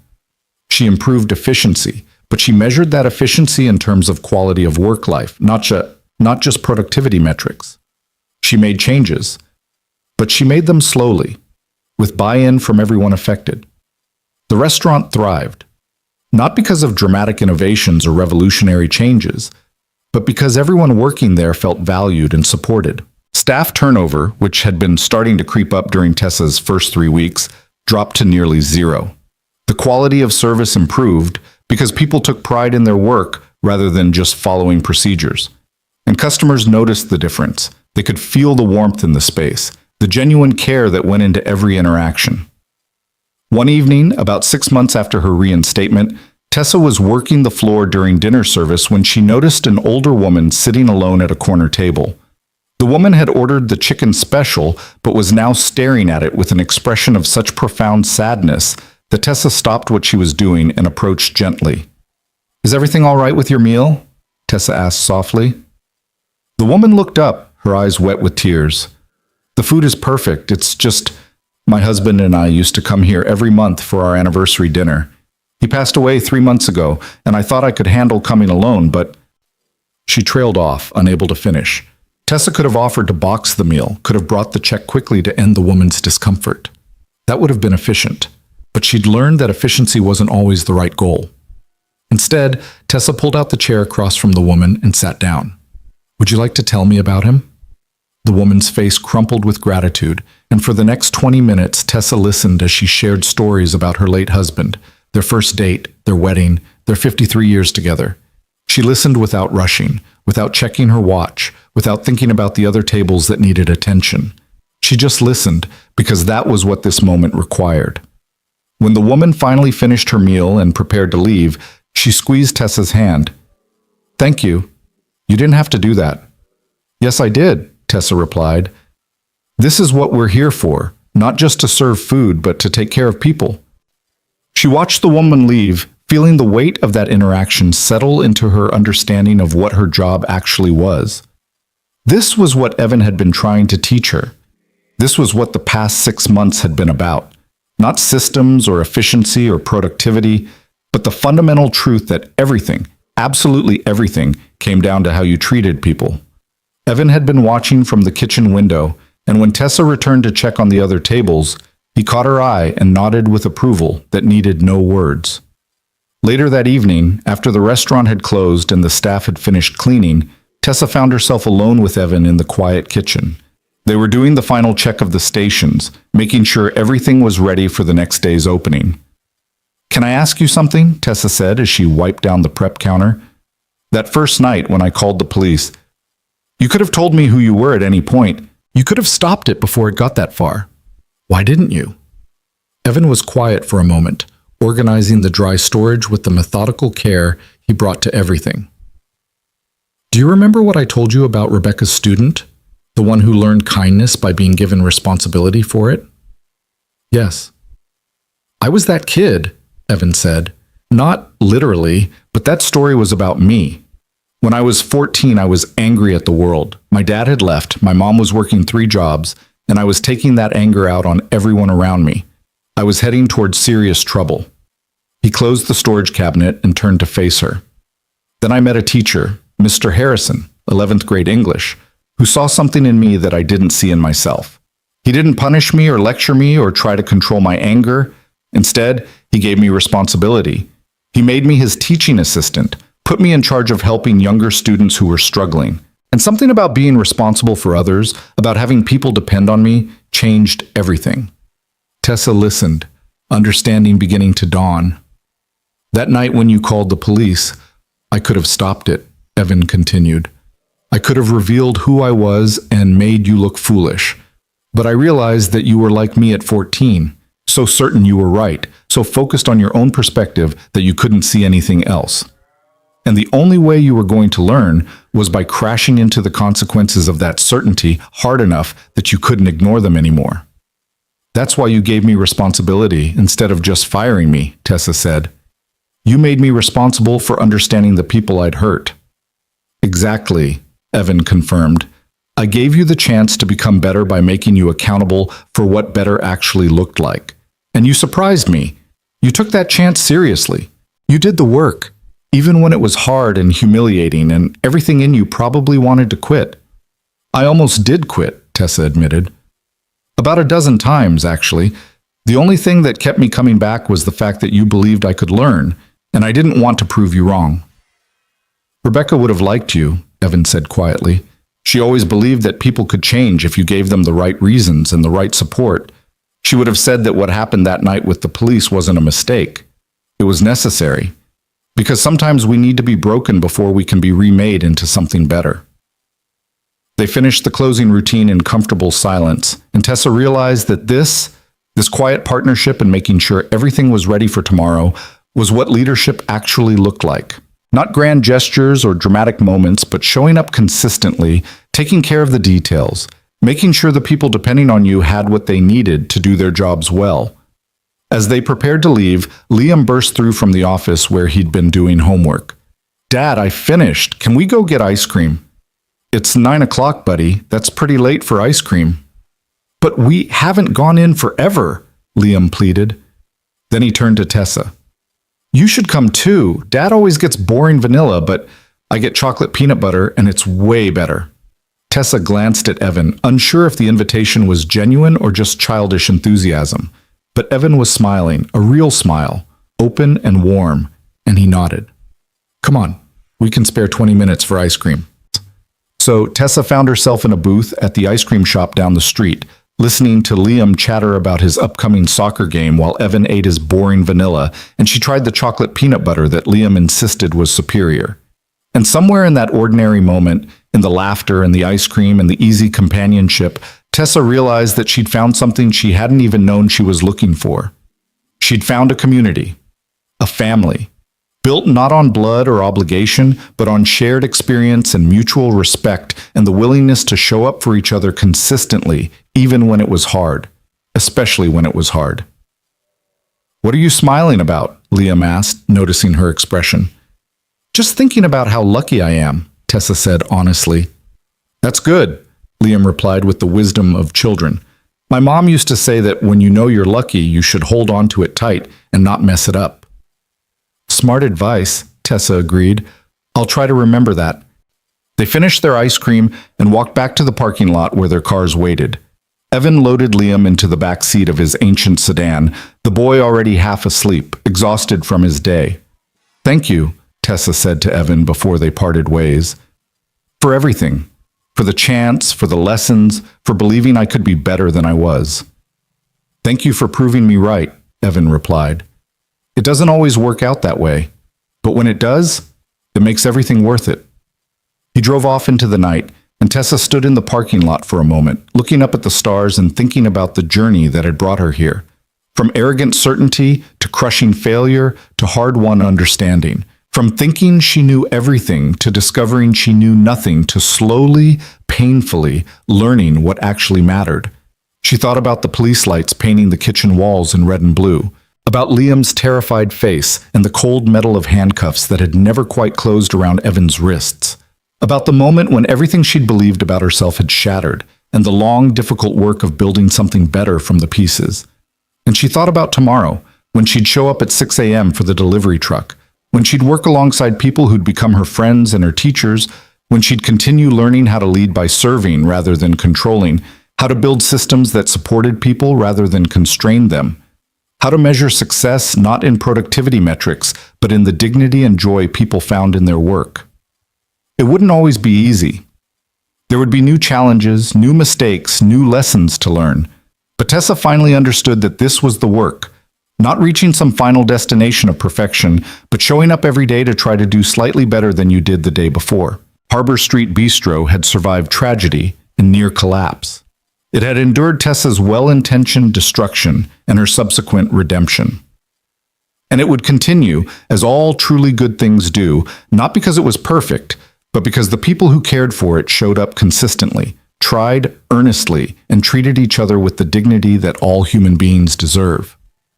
In the months and years that followed, the restaurant became known throughout the city not just for its food, but for something harder to define: an atmosphere, a feeling. The sense that walking through its doors meant being welcomed into something larger than a transaction, a community that valued people over profit, quality over speed, relationships over efficiency.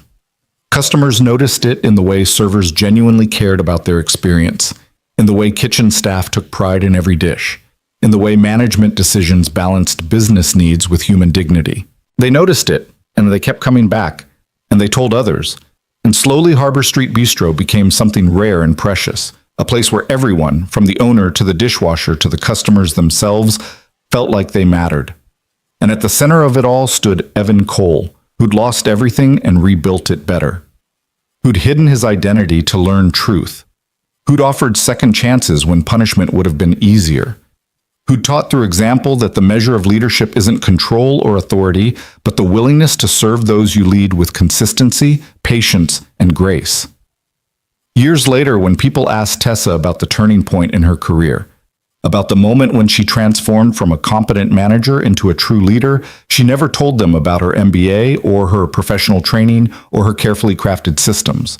She told them about washing dishes at 6 a.m, about crying over onions and burning her hands and learning to read customers' needs before they expressed them. About a single father who'd lost his wife and nearly lost everything else, but who'd chosen to teach rather than punish, to build rather than destroy, to believe in people's capacity for change, even when all evidence suggested that belief was foolish. She told them about the night she'd called the police on her own boss, and how that catastrophic mistake had become the foundation for everything good that came after. Because sometimes, Tessa learned, the only way to truly understand what matters is to lose sight of it completely. And the only way to become who you're meant to be is to have everything you thought you were broken down and rebuilt from scratch, one lesson at a time, one day at a time, one act of grace at a time. In the end, what Evan had given her wasn't just a job or a second chance. He'd given her a new way of seeing the world, a new way of measuring worth, a new understanding that leadership isn't about having all the answers. It's about asking the right questions, listening to the answers, and having the humility to admit when you're wrong. And in a quiet kitchen on Harbor Street under warm lights and the steady rhythm of people working together toward a common purpose, Tessa Monroe finally understood what it meant to lead, to serve, and to be part of something larger than herself. The restaurant thrived, the community grew, and everyone who walked through those doors learned, in ways both subtle and profound, that second chances aren't just given, they're earned, lived, and passed forward to others who need them. That was the real ending, not a dramatic revelation or a perfect resolution, but the quiet, persistent work of showing up every day to do better, to be better, to build something worth preserving and to preserve it with dignity, compassion, and grace.